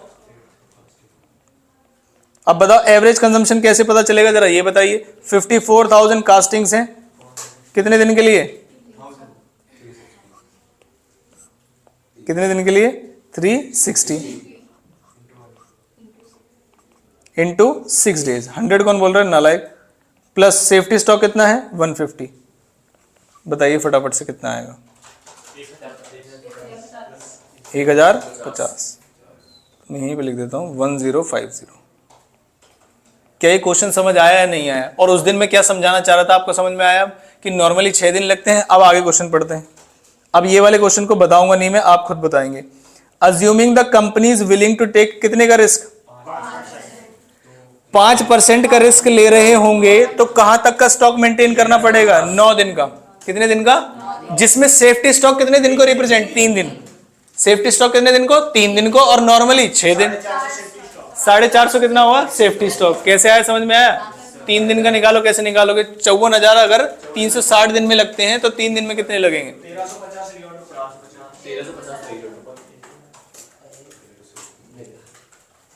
1350 54,000 divided by 360 multiplied by 3 दिन, 450 450। ठीक।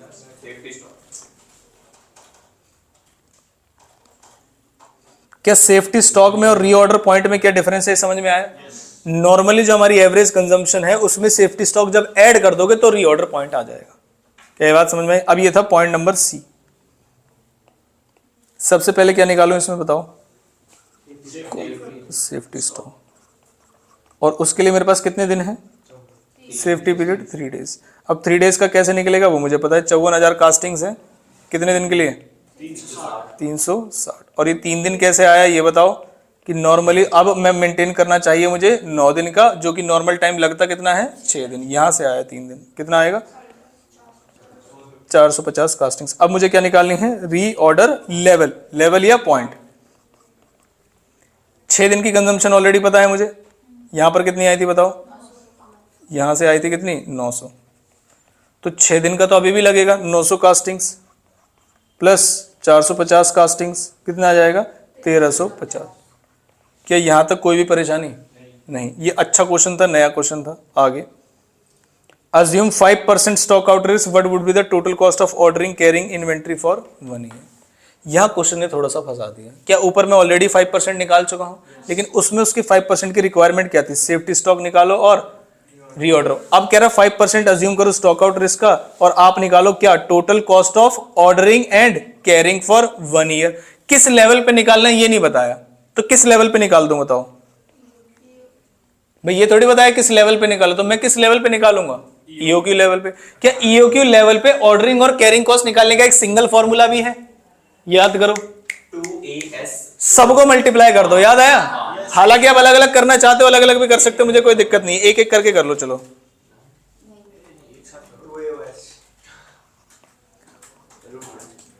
टोटल ऑर्डरिंग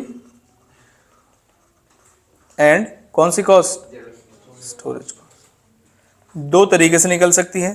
पहले मैं शॉर्टकट वाले तरीके से निकालूंगा, बताओ कैसे?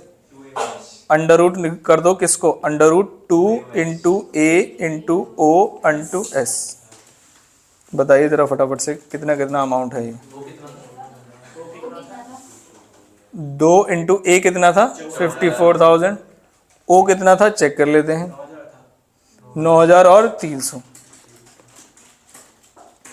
5,40,000 डिवाइड करके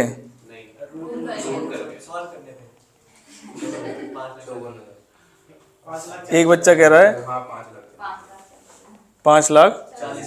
अंडर रूट वगैरह कर दिया आपने तो बहुत बड़ी अमाउंट चली गई होगी। अब अगर आपको ये समझ में नहीं आता है तो एक देसी तरीका भी है। पहले क्या निकालूंगा? Ordering cost. ऑर्डरिंग कॉस्ट के लिए मुझे क्या चाहिए?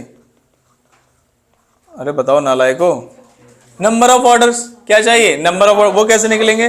54,000 कास्टिंग्स तुम्हें पूरे साल में चाहिए, जबकि कितना आया था? अरे यार ईओक्यू कितना आया था? 1800। तो मैंने 1800 से डिवाइड कर दिया इसे और multiplied by number of orders. कितने कॉस्ट कितनी थी? 9,000। बताइए कितनी? 2,70,000। और क्या अगला भी 270 ही आने वाला है? नहीं कर सकते, नहीं नहीं कर सकते भाई, नहीं कर सकते।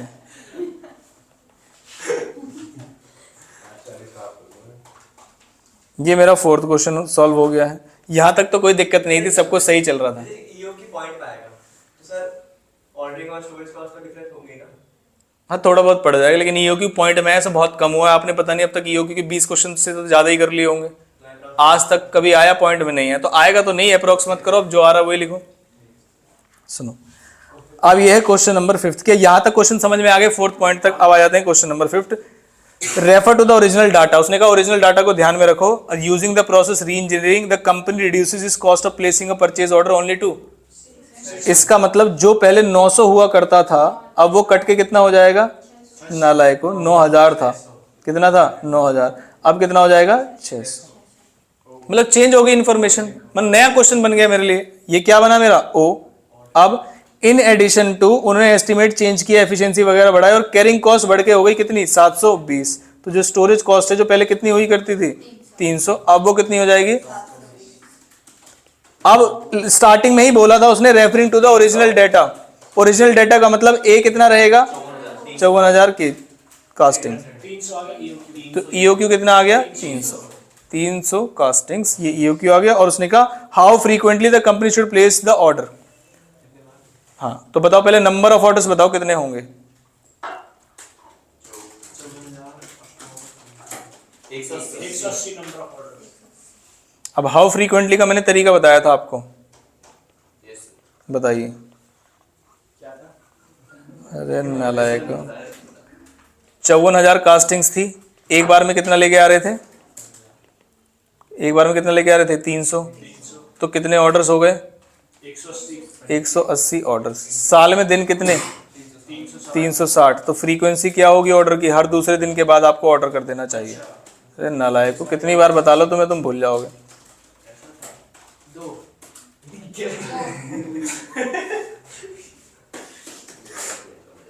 अब आके एक बार चेक कर लेते हैं, हमने जो जो इन्फॉर्मेशन निकाली क्या वो सही है। पहले वाला क्या 1800 ही आया था ईओक्यू? तो पहले वाला 1800 आया था ईओक्यू। इधर देख लो जरा ध्यान से नालायक हो। सेफ्टी स्टॉक क्या है? 150 और 1050 ही था। सही है। 150 और 1050। नेक्स्ट थर्ड वाला 450 और 1350, 450 और 1350। अगले में चले हम, फोर्थ क्या था? 2,70,000। कैरिंग कॉस्ट में क्या गड़बड़ हो गई? अरे वो दोनों नहीं वो एक साथ जोड़ नहीं। हाँ एक गलती पकड़ी गई। इस क्वेश्चन में हम कैरी साथ में सेफ्टी स्टॉक को भी कर रहे थे। इस क्वेश्चन का सेफ्टी स्टॉक निकला था ना हमारा, उसको भी ऐड करना है। वहां हमने एक मिस्टेक कर दी है 450 यूनिट्स की, क्योंकि उसने कौन सी वाला सेफ्टी स्टॉक लेना है वो क्वेश्चन ने पहले ही बता दिया था। कौन से वाला सेफ्टी स्टॉक लेना है? 5% वाला या 15% वाला? 5%। ये रहा 5% वाला। ठीक है, तो बस लास्ट वाले क्वेश्चन में स्टोरेज कॉस्ट चेंज होगी हमारी, इसीलिए आंसर मैच करना जरूरी है। डी वाले पॉइंट में कहाँ गया?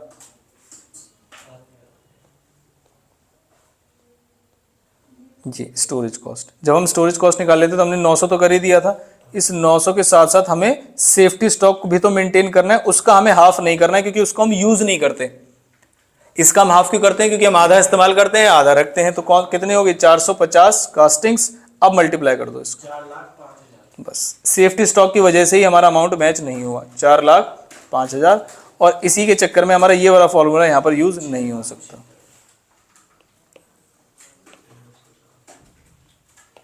क्वेश्चन आगे समझ में? पक्का? हाफ क्यों नहीं हो रहा? क्या लॉजिक समझ में आ रहा है आपको? क्यों? क्योंकि सेफ्टी स्टॉक हम यूज नहीं करते, बस बात खत्म।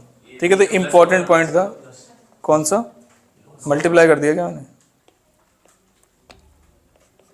बस अब आगे फिर आए 5th क्वेश्चन में, जिसमें हमारा ईओक्यू कितना आ रहा था? 300 और 180 और 2। 300 कास्टिंग, 180 टाइम्स, और सेकेंड डे पे ऑर्डर हो जाना चाहिए। यहां तक कोई परेशानी? पक्का? ये ABC वाले क्वेश्चन है, ABC कैटेगरी। ठीक है, अभी बताऊंगा क्या होता है। 2 क्वेश्चन है इसके ABC कैटेगरी के, हलवा क्वेश्चन है। हाँ भूख भी लग रही होगी। देख नेक्स्ट कौन सी इलस्ट्रेशन? Illustration number 11। सुनो जरा ध्यान से, ये कौन सा पेज नंबर है? 40। हाँ याद है ऐसा करते थे हम। हम कहाँ तक आ चुके हैं जरा ध्यान से देखिए। इधर क्या बेसिक वाले 1 2 3 हो चुके हैं? EOQ वाले 4, 5, 6 हो चुके हैं, इन्वेंट्री कंट्रोल वाले 6, 7 हो चुके हैं, स्टॉक आउट का अभी अभी क्वेश्चन किया है, 2 क्वेश्चन हमने होल्ड पे डाले हैं, इलस्ट्रेशन नंबर 9 और इलस्ट्रेशन नंबर 10। अब आते हैं इन्वेंट्री टर्नओवर पे। इन्वेंट्री टर्नओवर का मतलब क्या होता है बताओ? Consumed material, consumed divided by average material multiplied by 100। छोड़ो, तो हमें 2 ही टाइप के क्वेश्चन अभी करने हैं। कौन कौन से? एक तो इन्वेंट्री टर्नओवर के कितने क्वेश्चन हैं? 2, और एक इन्वेंट्री वैल्यूएशन का 1 क्वेश्चन कराऊंगा, आप सारे क्वेश्चन खुद से कर सकते हैं इसके, ठीक है। तो हम आगे पहले कहाँ चल रहे हैं समझ में आया? कौन से पॉइंट पे चल रहे हैं? Inventory turnover. 88 पेज नंबर पे हम वापस, अरे क्या हो गया, तुम तो कर लोगे, मैं कैसे करूंगा नालायक। नहीं कर सकते आप आईपैड सीधा कर लेना ना। इलस्ट्रेशन नंबर कौन सी थी? 11 ये रही। From the following data available in respect of material x, opening stock, purchase और क्लोजिंग है। आपको इन्वेंट्री टर्नओवर रेशियो निकालना है, बताइए कैसे निकलेगा? कंज्यूम्ड जानते हैं आप? कंज्यूम्ड बताइए, कंज्यूम्ड कैसे आएगा इसका? Opening plus purchase minus closing. 250 ये जो जितनी स्टाइल है ना कि बिना कैलकुलेशन किए ये कॉस्टिंग में कितना आ रहा है? 2.5 लाख आ रहा है। अब इसकी एवरेज स्टॉक बताओ। 2.5 लाख आ गया, divide by average stock. Average stock कैसे निकलेगा? Opening plus closing divide by 2, ऐसे निकलता था एवरेज स्टॉक। बताओ कितना आया? 1 लाख। 250। अरे नालायक, 2.5 ये रेशियो है। क्या है? Inventory turnover ratio. अगर साल में जितने दिन है आप उससे डिवाइड करते हैं तो ये क्या आ जाएगा? एवरेज नंबर ऑफ डेज, जिसके बाद आपको इन्वेंट्री हेल्ड करनी है। बात खत्म। कितने दिन है? 146। देख लो, हाँ डेज से डिवाइड कर लो पहले। 365। 360 तब तक मत लेना जब तक क्वेश्चन बोले ना। ऊपर वाले क्वेश्चन में बोला था 360, ठीक है। 146 कोई दिक्कत क्वेश्चन में? कैसी भी नहीं। इसी के जैसा एक और ऐसा छोटू सा क्वेश्चन है। फ्रॉम द फॉलोइंग इन्फॉर्मेशन, आपको कैलकुलेट करना है इन्वेंट्री टर्नओवर रेशियो। दो प्रोडक्ट्स हैं इसमें। कौन कौन सा? मटेरियल ए और मटेरियल बी। जब मटेरियल ए कर रहे होगे तो बी को मत देखना। जरा बता दो इसका सीधा आंसर बताना। करना क्या है नालायक? कौन पूछ रहा है क्या करना है? Turnover ratio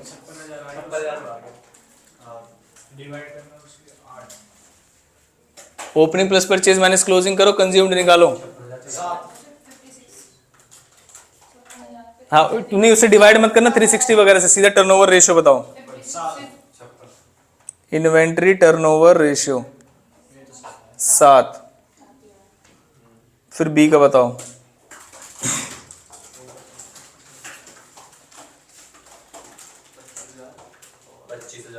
25 divide by 10, 2.5। ये आ रहा है यस सर। 7 और 2.5। जब इन्हें नंबर ऑफ डेज से डिवाइड करोगे, कर लो जरा, यही आना चाहिए। 2.5 वाला तो अभी किया था। 52 दिन। क्या बात समझ में आ गई? कोई दिक्कत इसमें? हो जाएगा। क्या कर रहे हैं? कंज्यूम्ड निकाल रहे हैं, ओपनिंग क्लोजिंग का एवरेज करके डिवाइड कर देने, बात खत्म। ये इन्वेंट्री टर्नओवर रेशियो। और इसका एक क्वेश्चन आया था, आपको पता होगा, याद है उस दिन एक क्वेश्चन था इन्वेंट्री टर्नओवर वाला, तो वो क्वेश्चन अब आपका सॉल्व हो जाएगा, कोई भी दिक्कत नहीं है इसमें। ये कौन से क्वेश्चन थे? इलस्ट्रेशन नंबर 11 और इलस्ट्रेशन नंबर 12। अब एक क्वेश्चन कराऊंगा मैं आपको फीफो लीफो वाला और बात खत्म। जैसे एक क्वेश्चन ये है इलस्ट्रेशन नंबर 13, उसमें क्या कह रहा है देखिए। Chief accountant argues that value of closing stock same रहेगी चाहे कोई सा भी मेथड लगा लो। क्या वो सही है? क्लोजिंग स्टॉक जो लास्ट में बचेगा वो चाहे कह रहा है चाहे फीफो लगाओ या लीफो लगाओ एक ही बात है। क्या ऐसा है? नहीं, अलग अलग आता। वो कहता तुम इसे गलत प्रूफ करो। अब टेंशन नहीं है, गधा वाली बात है वो कर रहा है, गलत प्रूफ करने के लिए मुझे पूरा क्वेश्चन सॉल्व करना पड़ेगा। वो कह रहे डू यू एग्री, अगर आप एग्री करते हैं तो यस लिख दो, बात खत्म, क्वेश्चन नहीं सॉल्व नहीं करना, बात खत्म। तो लेकिन हमें यस नहीं लिखना है, वाई और अगर एग्री करते हो तो क्यों, और एग्री नहीं करते हो तो क्यों नहीं। तो पहले हम आंसर यस नहीं, पहले हम कैलकुलेट कर ले, पता चले सेम आ रहा है, हालांकि सेम आएगा नहीं, ठीक है। और explain detail store laser not required, इसका मतलब अपने देसी तरीके से सॉल्व करो किस तरीके से आएगा। एक है इलस्ट्रेशन नंबर कौन सी है? 13। ऐसे ही बिल्कुल इन्हीं मापदंडों पे बेस कौन सी है? Illustration number 14। मटेरियल का नाम है एक्सी, स्टार्टिंग में स्टॉक है, परचेजेस गिवन है, इश्यूज गिवन है। आपको क्या बोला है? कैलकुलेट यूजिंग फीफो और लीफो मेथड। सबसे अच्छा मेथड लगता है मुझे एवरेज, बताओ क्यों? एवरेज। जैसे फीफो लीफो का मतलब समझाता हूँ, चलो पहले आपको सुनो। फीफो लीफो होते क्या है, पता है आपको? फुल फॉर्म के अलावा कुछ नहीं सर मुझे नहीं पता है? चलो वैल्यूएशन समझना, इसको वैल्यूएशन कैसे बोलते हैं, इन्वेंट्री वैल्यूएशन।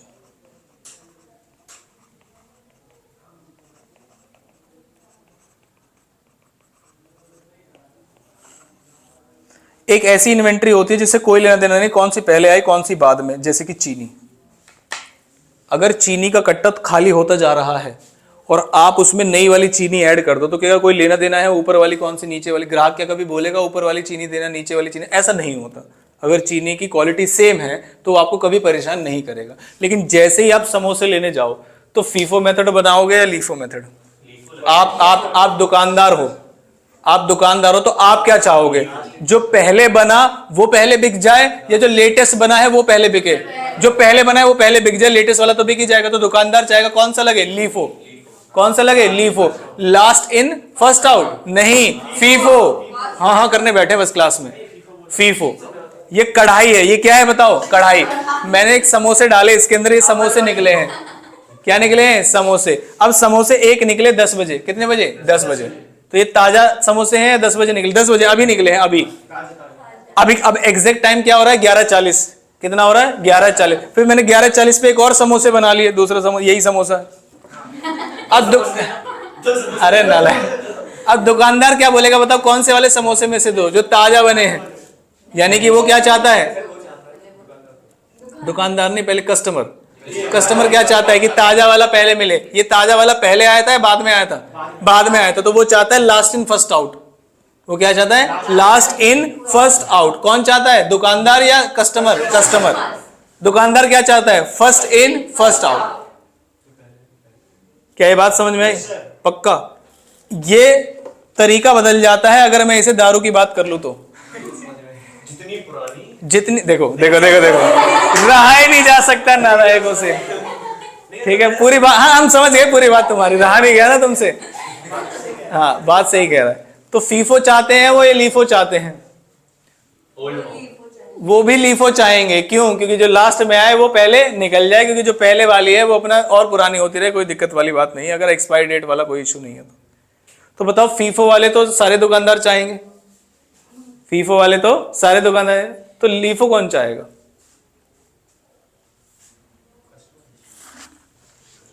नहीं नहीं नहीं, दुकानदार। कौन से ऐसा स्टॉक है जिसमें दुकानदार ये चाहेगा जो लास्ट में आए वो पहले निकल जाए?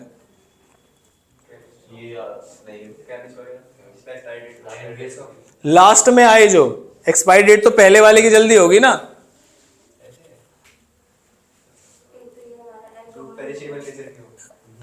पेरिशेबल नहीं पे फीफो चाहेंगे ना हम। फीफो चाहेंगे ना जो पहले आए वो पहले निकल जाए ताकि खराब ना हो। गोल्ड क्या है? गोल्ड। वो चाहते जो लेटेस्ट वाला है वो निकल जाए, क्योंकि पुराना गोल्ड जो है ना उसकी अलग ही वैल्यू है। क्या बात समझ में आई? हालांकि ज्यादा जगह क्या नहीं चलता है, अब आपके सिलेबस से लीफो हट चुका है। क्या हट चुका है? लीफ, जो हर दुकानदार चाहता है। सिलेबस में इन्वेंट्री वैल्यूएशन AS2 है, अकाउंट्स में पढ़ा है अभी तक? अभी नहीं। अकाउंट्स में AS2 है इन्वेंट्री वैल्यूएशन, उसमें से लीफो मेथड हट चुका है। अब या तो फीफो लगता है या वेटेड लगता है। अब इसका मतलब क्या है पहले ये सिखा दूं मैं आपको। देखिए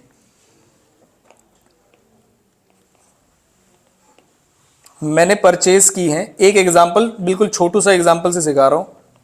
मैंने परचेज की और पहले से भी कुछ यूनिट्स थी मेरे पास, तो मैंने लिखा पहले ओपनिंग स्टॉक।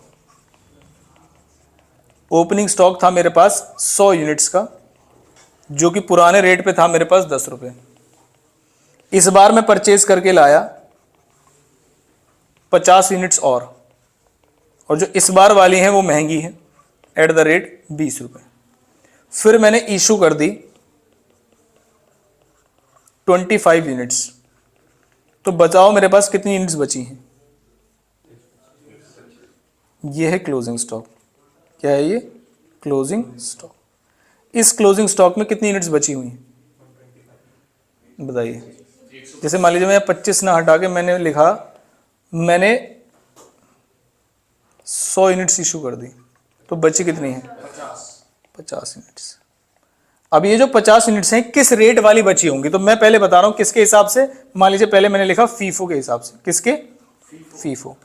फीफो के हिसाब से मेरे पास बची हैं 50 units. First in first out का क्या मतलब है कि पहले ये आई, निकल गई होंगी, निकल गई होंगी, तो कितनी निकली 100, तो यही वाली निकली होंगी, तो बची कौन सी वाली होगी 20 रुपए वाली। तो अब जो मेरा क्लोजिंग स्टॉक है वो 20 रुपए के हिसाब से जाएगा और जो गया है वो 10 रुपए वाला गया होगा। अगर मैं इसको किसके हिसाब से करूं, लीफो, इसका मतलब लास्ट में कौन सी आई 50 वाली। एक तो 50 वाली पहले ये गई होगी, फिर बाकी के 50 इसमें से गए होंगे, तो अब मेरे पास कितनी यूनिट्स बची है 50, कितने रुपए वाली 10 रुपए वाली। ये है लीफो का मतलब। क्या कोई भी परेशानी? जो एवरेज मेथड है वो कहता है तेल लेने गया पहले बाद में, ये बताओ कितनी यूनिट्स हैं तुम्हारे पास और कितना खर्चा हुआ। मैंने कहा पहले हुआ मेरा खर्चा कितना 1000, फिर दोबारा भी खर्चा कितना हुआ 1000, तो उसने कहा 1000 पहले खर्चा हुआ फिर खर्चा हुआ, तो ये टोटल तुम्हारा खर्चा होगा। कितनी यूनिट्स है तुम्हारे पास ये बताओ, 150 यूनिट्स। डिवाइड कर दो इसको इनटू कितना आया अमाउंट बताओ। 667। हाँ 667 ये अमाउंट है। अरे नाला है इनटू 50 पे कर नहीं, अमाउंट कितना 13.33। इस रेट से आप इसको भी मल्टीप्लाई करो और इसको भी मल्टीप्लाई करो, बात खत्म। मतलब इशू भी इसी रेट वाली हुई होगी और क्लोजिंग, मतलब टेंशन नहीं लेनी आपको पहले कौन सी बाद में कौन सी। देखो कितनी यूनिट्स हैं आपके पास और कितना खर्चा हुआ, खर्चे को ऊपर लिखो, टोटल यूनिट्स को डिवाइड करो, बात खत्म। ये एवरेज है। सबसे आसान कौन सा बताओ, एवरेज। ये मुश्किल अभी तो सारे ही आसान लग रहे होंगे, लेकिन क्यों, क्योंकि मैंने एक ही तरीके की यूनिट्स निकाली हैं। क्या ये बात समझ में आई या नहीं, पहले तो ये बताओ। अब मैं एक क्वेश्चन सॉल्व कराता हूं, बाकी क्वेश्चन आप खुद सॉल्व कर लेंगे। देखिए डेट के हिसाब से चलेंगे। इलस्ट्रेशन नंबर कौन सी है, 14 ही करा देता हूं, 13 आप कर लेंगे इसके बेस पे, ठीक है। तो मैं इलस्ट्रेशन नंबर करा रहा हूं आपको 14।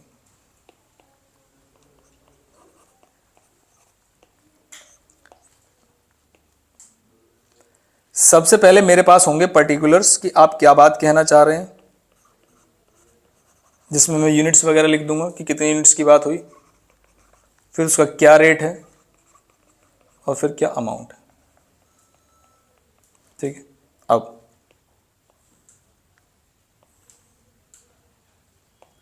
मैंने लिखा सबसे पहले क्वेश्चन में देखिए कि आपके पास इंफॉर्मेशन क्या है। इसमें ना थोड़ी सी डेट्स गड़बड़ हो रखी है। देखो 5 अप्रैल फिर 8 अप्रैल, लेकिन 6 अप्रैल यहां पर है। तो मैं पहले सीक्वेंस डिसाइड कर लूं कि पहले हुआ क्या। सबसे पहले कौन सी डेट आई, तो ये मेरे लिए पहले नंबर की बात है। उसके बाद दूसरे नंबर की बात, तीसरे नंबर की बात, चौथे नंबर की बात कौन सी, उसके बाद 12 मतलब 5वें नंबर की बात, और 14 मतलब 6ठे। तो 6 एंट्रीज करनी है मुझे, जिसमें से सबसे पहले कौन सी है, नहीं सबसे पहले ये है, उसके बाद ये एडजस्टमेंट्स करनी है ओपनिंग स्टॉक। तो सबसे पहले मैंने यहां पर लिखा, दिख रहा है आपको, सबसे पहले मैंने यहां पर लिखा, मान लीजिए ओपनिंग स्टॉक। ओपनिंग स्टॉक मेरा पर्टिकुलर्स है। कितनी यूनिट्स थी ओपनिंग स्टॉक में, कितनी यूनिट्स थी 100 यूनिट्स थी, और रेट क्या था 5। तो मेरे पास यहाँ पर 100 यूनिट्स हैं और रेट कितना है 5 रुपये। तो अमाउंट कितना हो गया 5। ये मेरे पास ओपनिंग स्टॉक। उसके बाद पहला काम क्या हुआ, परचेज या इशू, परचेज कितनी 300 यूनिट्स। तो मैंने उसके बाद दोबारा से परचेज कर ली। अगर मैं चाहूँ तो इसमें डेट भी लिख दूंगा तो और ज़्यादा बढ़िया रहेगा। हालांकि कंसेप्ट सीखने से डेट का कोई लेना देना नहीं है। डेट कितनी थी 1 अप्रैल थी स्टार्टिंग में, और फिर उसके बाद 5 अप्रैल, 1 अप्रैल 21, उसके बाद 5 अप्रैल 2021। क्या किया मैंने, कितनी यूनिट्स परचेज की मैंने, कितनी यूनिट्स 300 यूनिट्स, और कितने रेट वाली 6 रुपये वाली। अमाउंट कितना हो गया 1800। अगर ये वेटेड एवरेज से मुझे क्वेश्चन सॉल्व करना होता, कितने से, वेटेड एवरेज से, तो मैं क्या करता, अमाउंट को ऐड करता और यूनिट से डिवाइड कर देता और कॉस्ट पर यूनिट निकाल लेता। लेकिन वेटेड से नहीं, उसने कहा 2 मेथड लगाओ, फीफो और लीफो। मैं इस क्वेश्चन को पहले फीफो से सॉल्व कर रहा हूं। क्या ये बात समझ आती है, ठीक है। अब अगली ट्रांजैक्शन क्या हुई क्वेश्चन में बताइए, इशू हुआ। कौन सी तारीख को, 6 तारीख। तो 6 अप्रैल 2021 को इशू हो गया, मतलब दिक्कत हो गई। क्या दिक्कत हुई बताओ, यूनिट्स निकल चुकी हैं। निकलने का मतलब बिक गई हैं या कंज्यूम कर ली, अरे नालायक, इशू करने का मतलब कंज्यूम करना होता है। परचेज करके परचेज डिपार्टमेंट कंजम्पशन डिपार्टमेंट को देता है। बिक गई होती तो सेल लिखा होता, इशू नहीं लिखा होता। क्या ये बात समझ में, कितनी मटेरियल इशू कर दी हमने यूज करने के लिए? 250। तो हमने 250 यूनिट्स मटेरियल की इशू कर दी है। अब सुनना जरा ध्यान से, फर्स्ट इन फर्स्ट आउट लग रहा है। फर्स्ट इन फर्स्ट आउट का मतलब जो पहले आएगी वो पहले इशू होगी। तो पहले कौन सी आई? 100। तो यानी कि इस 250 के अंदर एक तो 100 शामिल है, कितने रुपए वाली, और 150 शामिल है, कितने रुपए वाली। क्या ये बात समझ आती है या नहीं? तो बताइए फटाफट से कैसे लिखें इसको। 1500। एक सेकेंड। 500 150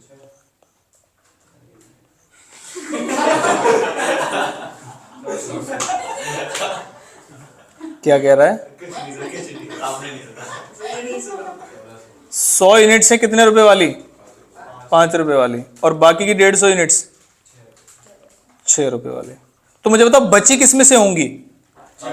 5 रुपए वाले में से, 6 रुपए वाले में। कितनी बची होंगी? 150 ही बची होंगी। ये बात समझ आ रही है या नहीं? जा नहीं है वही रोक देना। अमाउंट बताओ फटाफट से। 500 ये रहा और 900 ये रहा। ये जो अमाउंट है ये है 1400। ये कंजम्पशन हुई है। क्या हुई है? कंजम्पशन। इशू किया हमने मटेरियल वालों को, उसने कंज्यूम कर लिया। अब मेरे पास यहां पर बैलेंस बचा होगा। इशू के बाद क्या बचेगा? बैलेंस। बैलेंस में कितनी यूनिट्स बची हैं? 150 यूनिट्स बची हैं मेरे पास। और किसने रेट वाली यूनिट्स बची हैं? 6 रुपए वाली रेट वाली यूनिट्स बची हैं। तो कितने का क्लोजिंग स्टॉक है? 900 का क्लोजिंग स्टॉक है। यहां तक कोई परेशानी नहीं। अब मेरे पास ये बैलेंस है। अब इसके बाद मुझे आगे बढ़ना है। बताइए इशू के बाद क्या मैंने दोबारा परचेज किया? दोबारा इशू की, परचेज की। कितनी? 500 यूनिट्स परचेज की। कितने रुपए वाली? 7 रुपए वाली। तो अब मैं दोबारा से एंट्री डालूंगा। कौन सी डेट को एंट्री हुई थी? ये 7 तारीख को, 8 तारीख को? अरे नालायक को, गलत ही बताओगे तुम। 8/4/2021 को क्या हुई? परचेज। कितनी परचेज हुई? 500 यूनिट्स। यहां आएगा 7 रुपए। कितने रुपए रेट वाली? 7। कितना आ गया? 35। अब क्वेश्चन में क्या हुआ बताओ? 8 तारीख के बाद इशू हुआ 10 तारीख को। कितनी? 400 यूनिट्स। तो यहां पर अब मैं कर रहा हूं 10 कितनी तारीख को? अरे नालायक, 10 तारीख को क्या हुआ? इशू। कितनी यूनिट्स? कितनी यूनिट्स? 400। कौन सा मेथड फॉलो कर रहा हूं मैं? जरा जल्दी से बताओ। फीफो। पहले आई होगी तो पहले गई होगी। कौन सी आई पहले? 150। तो यानी कि इस 400 में से 150 तो पहले वाली हो रही होंगी एट द रेट रुपीज कितनी? 6। और बाकी कितनी है? 250 किस में से बची होंगी? 7 रुपए वाली में से। 900 1750। ये अमाउंट क्या आई होगी? जरा जल्दी से बताओ। ये अमाउंट क्या आई होगी? कंजम्पशन। क्या है ये? कंजम्पशन। अब क्या लिखूंगा मैं? बताओ जरा। अब मैं लिखूंगा बैलेंस ऑफ क्लोजिंग स्टॉक, जो मेरे पास बचा होगा। बैलेंस कितने बचे? 250 यूनिट्स बच चुकी हैं मेरे पास। और कितने रुपए वाली बची होंगी? 7 रुपए वाली। अगर यही क्वेश्चन में यहां पे किससे सॉल्व कर रहा होता? लीफो से, तो क्या हुआ होता? जरा इसी में बता देता हूं ताकि मुझे दोबारा टेबल ना बनानी पड़े और आप घर पे सॉल्व कर लें। देखिए इसका मतलब ये है कि मेरे पास अभी 400 यूनिट्स हैं, जिसमें से गई कितनी है? तो 250 कौन सी गई होंगी? जो अभी ताजा आई है इसमें से। तो ये जो 250 गई है कितने रुपए वाली होगी? 6 रुपए वाली। तो 250 गई तो बची कितनी? 150, जिसमें से 100 तो एज इट इज पड़े होंगे और 5 वाली ये। फिर उसके बाद ऊपर आ गए, ऊपर कर लिया हमने इसको। इशू हुई कितनी? 400 थी। कितनी? 650। तो गई किसमें से होगी? इसी में से। 407 रुपए वाली गई होगी, वो एज इट इज पड़ रही है और 100 इसमें आ गई। क्या ये बात समझ में आ गई? क्या ये खुद ही कर लोगे या क्वेश्चन इसका कराऊं? कर लोगे खुद ही, इसमें बहुत बड़ी दिक्कत वाली बात नहीं है। बैलेंस आ गया हमारे पास, 10/4 को आ गए। अब उसके बाद नेक्स्ट क्या हुआ? 10 के बाद आई तारीख कौन सी? 12। 600 यूनिट्स और लेके आ गए। बताओ कौन सी तारीख को? 12 तारीख को हम परचेज करके ले आए। कितनी यूनिट्स? 600 यूनिट्स। रेट क्या था उनका? परचेज करके लाए हैं तो हम कौन से वाले पेन से लिखेंगे? ब्लू पेन से। परचेज कितने यूनिट्स लाए थे? 600। किस रेट वाली यूनिट्स लाए थे? 8 रुपए। कितना आ गए? 4800। यहां तक कोई दिक्कत वाली बात नहीं है। इसके बाद 12 तारीख के बाद क्या हुआ? आखिरी डेट क्या है? 14 तारीख। 500 रुपए हमने इशू कर दिए। 500 रुपए 14/4/2021 को हमने कर दी है यूनिट्स इशू। क्या कर दिया हमने? Units issue. अब कितनी यूनिट्स इशू की? 500 यूनिट्स इशू की। हम कौन सा मेथड पढ़ रहे हैं? फीफो, अगर लीफो हुआ तो 500 यहीं से लिख देते। आपको पता है लीफो वाला बहुत जल्दी सॉल्व हो जाएगा इस वाले क्वेश्चन में। 500 यहीं से लिख देते, बाकी बच रही होती, लेकिन अभी दिक्कत है। पहले कौन सी गई होगी? पहले गई होगी 250 यूनिट्स, कितने रुपए वाली? 7 रुपए वाली। फिर उसके बाद बाकी की 250 कितने वाली गई होगी? 8 वाली। तो पहले वाला कितना आएगा? 1750, अगला 2000, तो कंजम्पशन निकल जाएगी यहां से कितनी? 3750। उसके बाद फिर मेरे पास बचा होगा क्या? बैलेंस। कितनी यूनिट्स बची? 250 यूनिट्स। कितने रुपए वाली? 8 रुपए वाली यूनिट्स बची। 350 बचेगी। आप बता रहे हो, मैंने आपकी प्लस माइनस पे विश्वास कर लिया, बस दिक्कत यही है। कितनी बचेगी? 350 यूनिट्स बचेगी गधो। बस अभी बता नहीं सकता ना, चल रहे हैं कितना? 2800। अब क्वेश्चन ने हमसे ये नहीं मांगा था, क्वेश्चन ने कहा था फीफो लीफो के बेसिस पे हमसे वैल्यू ऑफ मटेरियल परचेज बताइए पूरे समय के लिए और क्लोजिंग स्टॉक बताइए। तो क्लोजिंग स्टॉक तो मैंने उसे बता दिया भाई, ये रहा तुम्हारा क्लोजिंग स्टॉक, ये बैलेंस आज की डेट में। आज क्या सारे क्लोजिंग स्टॉक्स को ऐड करूंगा मैं? नहीं, ये तो आज का है, लेकिन जब कंज्यूम्ड निकालूंगा तो क्या सारी कंजम्पशंस को ऐड करना पड़ेगा? तो क्लोजिंग स्टॉक तो मेरा 2800 है, कितने रुपए वाला? 8 रुपए वाला आज की डेट में। लेकिन अब मुझे बताइए कंजम्पशन कैसे निकले? तो पहले ही कंजम्पशन को मैंने यहां पर लिखा हुआ, ये रहा 1400, फिर 2650 और फिर 3750, 7000 सबका यही है। तो 7800 और 2800 ये फीफो के बेसिस पे, पहले कौन सा कर रहे हैं? फीफो के बेस पे, और हमें इससे लेना देना है 7800 ये रहा और 2800 ये रहा। इनकी कैसी प्रेजेंटेशन है मुझे उससे कोई लेना देना नहीं, नहीं आपको होना चाहिए। प्रेजेंटेशन आप कैसे भी कर सकते हैं, हालांकि उसे ढंग से ही दिख रही होगी। क्या ये बात समझ में आ गई? लीफो का भी आप सॉल्व कर सकते हैं, कराऊं या एक क्वेश्चन? पक्की बात है, ठीक। आप इसका आंसर कैसे लिखेंगे? यहां पर आप बताएंगे कि जो क्लोजिंग स्टॉक है, जो क्वेश्चन की रिक्वायरमेंट है यहां पर लिखेंगे। क्लोजिंग स्टॉक कितना है यहीं से ऊपर से देख के बता देंगे। 350 यूनिट्स है हमारे पास, और किस रेट वाले हैं? 8 रुपए रेट वाले, और हमारे पास क्लोजिंग स्टॉक जो है वो कितना है? 28। फिर आप बताएंगे वैल्यू ऑफ मटेरियल कंज्यूम्ड कितना। जैसे जैसे उसने पूछा वैसे वैसे उसे आंसर देते जाओ। हमने ऊपर स्टेटमेंट में से 1400, 2650 और 3750, तो 1400 प्लस 2650 प्लस 3750, अमाउंट कितनी? 7800। जैसे क्वेश्चन आपसे मांगे वैसे ही आंसर दीजिए उसका। क्या बात समझ आती है? ठीक है। इसमें कितने क्वेश्चन है इसके? एक तो इलस्ट्रेशन नंबर 13 दिखाई थी मैंने, अब समझ में आ रहा है क्या हुआ होगा। इसमें डेट वाइज हो रहा था, इसमें मंथ वाइज हो रहा है। कोई दिक्कत है क्या उसमें? नहीं। उसके बाद 13th कर लेंगे आप, 14th कर लेंगे, और एक और क्वेश्चन है शायद ऐसा, या नहीं है? नहीं। हाँ, किसमें? 13 में क्या लिखा है? कहां पर? तो अप्रैल में मेरे पास बस ओपनिंग स्टॉक है, बात खत्म। उसके बाद मैंने क्या किया? देखो परचेज, अप्रैल में परचेज किया, कुछ इशू नहीं है, तो एक बार मेरे पास 200 यूनिट से कितने रुपए वाले? 25। फिर मैंने मई में क्या किया? परचेज कर लिए, कितने रुपए वाले? 24 रुपए, और उसके बाद इशू किए कितने? 250। अब आप दिमाग लगाओ कौन से वाले होंगे। नहीं है क्वेश्चन समझ? है तो सिंपल। अरे मैं नीचे चला गया था, नालायक यहां से ले गया। अब आ गए हम प्रैक्टिकल क्वेश्चंस पे। सारे प्रैक्टिकल क्वेश्चंस मैं कराऊंगा, लेकिन अगर आप बोलेंगे तो क्वेश्चन पढ़ के, अरे नालायक, क्वेश्चन तो पढ़ लो पहले। अनिल एंड कंपनी ने बाय की है, एनुअल रिक्वायरमेंट कितने? 36,000 यूनिट्स है, कितनी इंस्टॉलमेंट्स में? 6। तो मेरा जो करंट ऑर्डर लेवल है अभी, लॉट साइज जो है वो कितना है? 6000। ये बात समझ आती है या नहीं? जल्दी से बताओ। 6000 यूनिट्स। आगे क्वेश्चन ने क्या कहा? ईच यूनिट कॉस्ट कितनी? 1 रुपए। ये क्या है? Purchase cost. ऑर्डरिंग कॉस्ट कितनी है? 25। अरे रुक जाओ, नालायक को सॉल्व करने लगे। हाँ, यहाँ बताना है बस तुम्हें। इन्वेंट्री कैरिंग कॉस्ट कितनी है? 20%, जो कि 1 रुपए पे लगेगी, 20 पैसे आ जाएगी। Total annual cost of existing inventory policy, यानी 6000 पे चाहता है आपसे, निकाल सकते हो।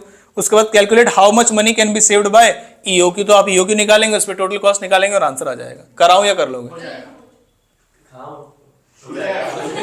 हो जाएगा, आसान क्वेश्चन है। उसके बाद second question, a company manufacturing special product which requires a component, कौन सा, क्या नाम है उसका? अल्फा, और नीचे अल्फा ही गिवन है, अल्फा की डिमांड। तो क्या ये मेरी ए है? बात समझ आती है? इसमें मटेरियल पहचान मैंने बता गलत दिया, बस दिक्कत यही है, मुझे पूछना चाहिए था। कॉस्ट ऑफ प्लेसिंग ऑर्डर कितना है? 200, ये ओ हो गया, पर यूनिट है, इसे मल्टीप्लाई कर देंगे तो ये अमाउंट आ जाएगी। Company has been offered quantity discount कितने? 4% on the purchase of alpha, provide the order sizes ऐसा कुछ क्वेश्चन देखा हुआ लग रहा है आपको? तो ऐसा क्वेश्चन हमने किया हुआ है, कंप्यूट ईओक्यू, और आपको बताना है कि क्या ऑफर एक्सेप्ट करें या रिजेक्ट करें। और इसमें सी पार्ट है, what is the minimum percentage discount, दिख रहा है आपको? What is the minimum percentage discount, ये मैंने आपको बताया है, minimum percentage discount. EOQ level से बिना डिस्काउंट के 4000 वाला कितनी कॉस्ट पे आएगा? ईओक्यू लेवल से 4000 वाला बिना डिस्काउंट के कितने परसेंट पे क्या अमाउंट आ रही होगी, उसे परचेज कॉस्ट से डिवाइड कर दीजिए तो मिनिमम परसेंटेज डिस्काउंट हो जाएगा। Next, the complete gardener is deciding economic order quantity for 2 brands, क्या है नाम इनका? लॉन फर्टिलाइजर, क्या है नाम इनका? सुपर ग्रो और nature's own. The following information is collected, मेरे लिए सुपर ग्रो नहीं है, मेरे लिए प्रोडक्ट है प्रोडक्ट एस और ये है प्रोडक्ट एन, बात खत्म। अब थोड़ी घबराहट कम हो जाएगी। जो कि क्वेश्चन ने दिया हुआ है, एनुअल डिमांड है मेरे पास, इनकी relevant ordering cost per purchase order given है, यानी कि क्या है ये ओ, और नीचे क्या है? कैरिंग कॉस्ट, यानी कि क्या गिवन है? एस। ए गिवन है हमें। जब मुझे परचेज प्राइस नहीं गिवन है तो क्या मुझे एस की, स्टोरेज कॉस्ट डायरेक्टली गिवन है तो क्या मुझे परचेज प्राइस की जरूरत पड़ेगी? नहीं। परचेज कॉस्ट पूछेगा तो पड़ेगी, अदरवाइज नहीं पड़ेगी। ठीक है, टोटल कॉस्ट अगर पूछेगा तो उसमें पड़ेगी। कंप्यूट ईओक्यू फॉर, इसके लिए क्या मुझे परचेज कॉस्ट पड़ेगी? नहीं। For EOQ what is the sum total of annual ordering cost and total annual relevant carrying cost. तो हमसे क्या पूछा, क्या इसमें भी जरूरत पड़ेगी आंसर? और क्या एक ही फॉर्मूले में निकाल सकता हूं मैं? यस, क्योंकि ये ईओक्यू लेवल है, कोई सेफ्टी स्टॉक वगैरह इसके अंदर नहीं है। For the EOQ compute the number of deliveries per year for super, number of deliveries आप निकाल सकते हैं, ऑर्डर्स आएंगे और उसे डिवाइड कर देंगे आप। क्वेश्चन नंबर 4 है, ये ट्राई वाला क्वेश्चन है, मिसिंग फिगर्स वाला, ये मैं कराऊंगा। हालांकि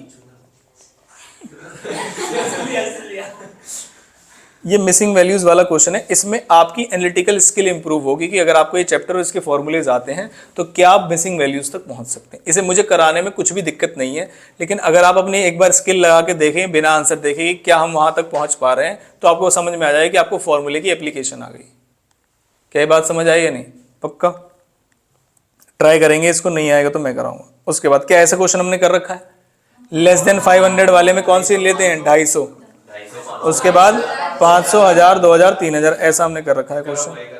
from the following information, ROL maximum minimum danger level, ठीक है। कॉस्ट ऑफ प्लेसिंग ऑर्डर है, ये मतलब बेकार सी चीजें हैं। ऐसा हमने किया था अभी, परचेज प्राइस बिल्कुल सेम जैसे क्वेश्चन है प्रैक्टिस के लिए। फिर 7th क्वेश्चन पे आ गए।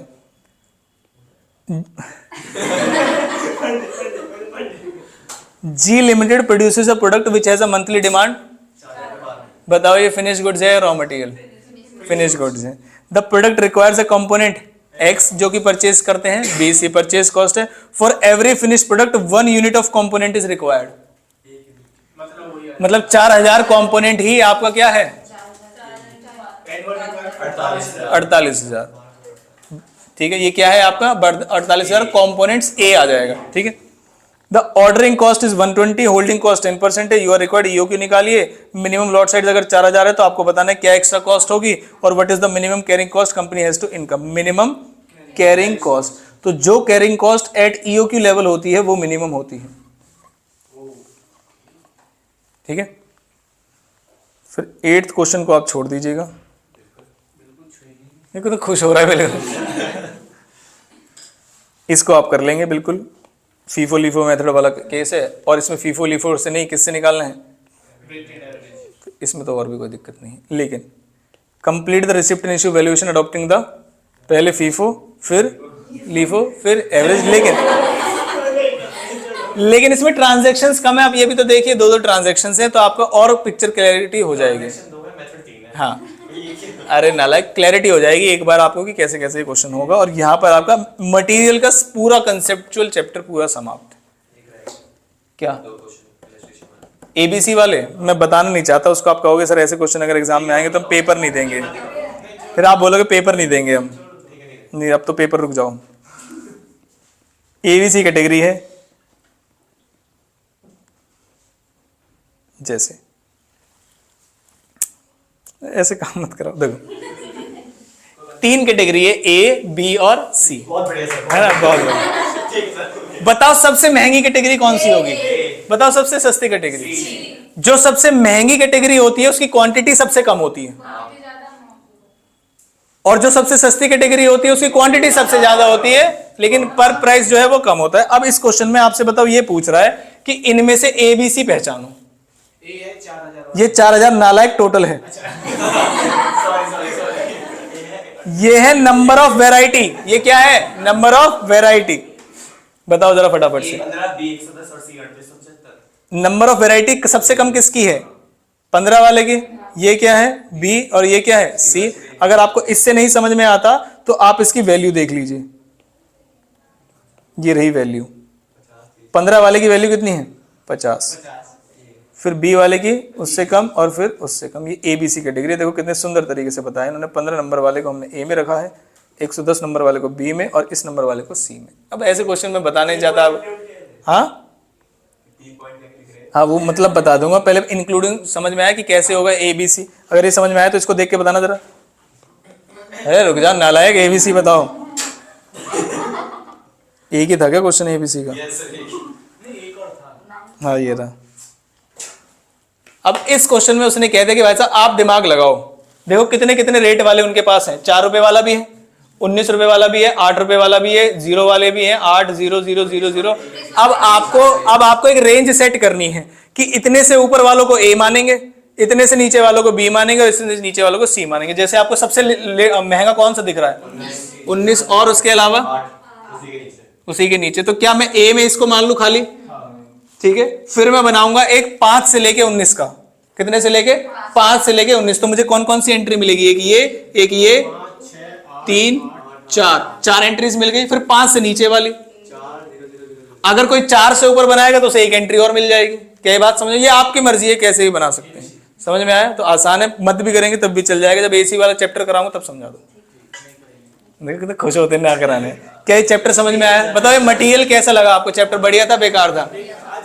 अरे गधे, बढ़िया था या नहीं था? जो वेराइटीज हमने जो ऊपर डिस्कस की हैं, क्या वो वेराइटी समझ में आ गई आपको? हमें सबसे ज्यादा प्रैक्टिस किस चीज की करनी पड़ेगी बताओ?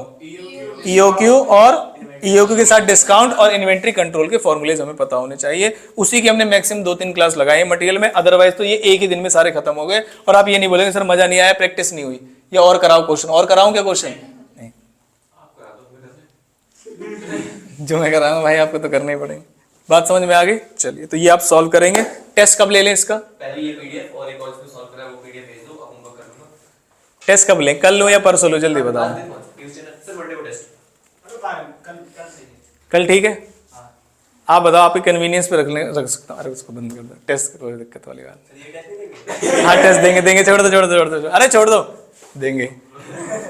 बताओ टेस्ट अगर नहीं डालना तो फिर रख लो कल। कल ही रख लें, क्योंकि EOQ और कंट्रोल जो है वो आपने बहुत प्रैक्टिस कर रखी है, इन्वेंट्री कंट्रोल, और आज अकाउंट्स का काम भी नहीं है। तो क्या कल ही रख लें? अभी आज ही ज्यादा हो गया। तो कल टेस्ट लेंगे इसका, ठीक है? कल उनका भी है, इस ग्रुप 2 वालों का। हाँ टेस्ट जो है वो कल ही है, कल सुबह 10 बजे।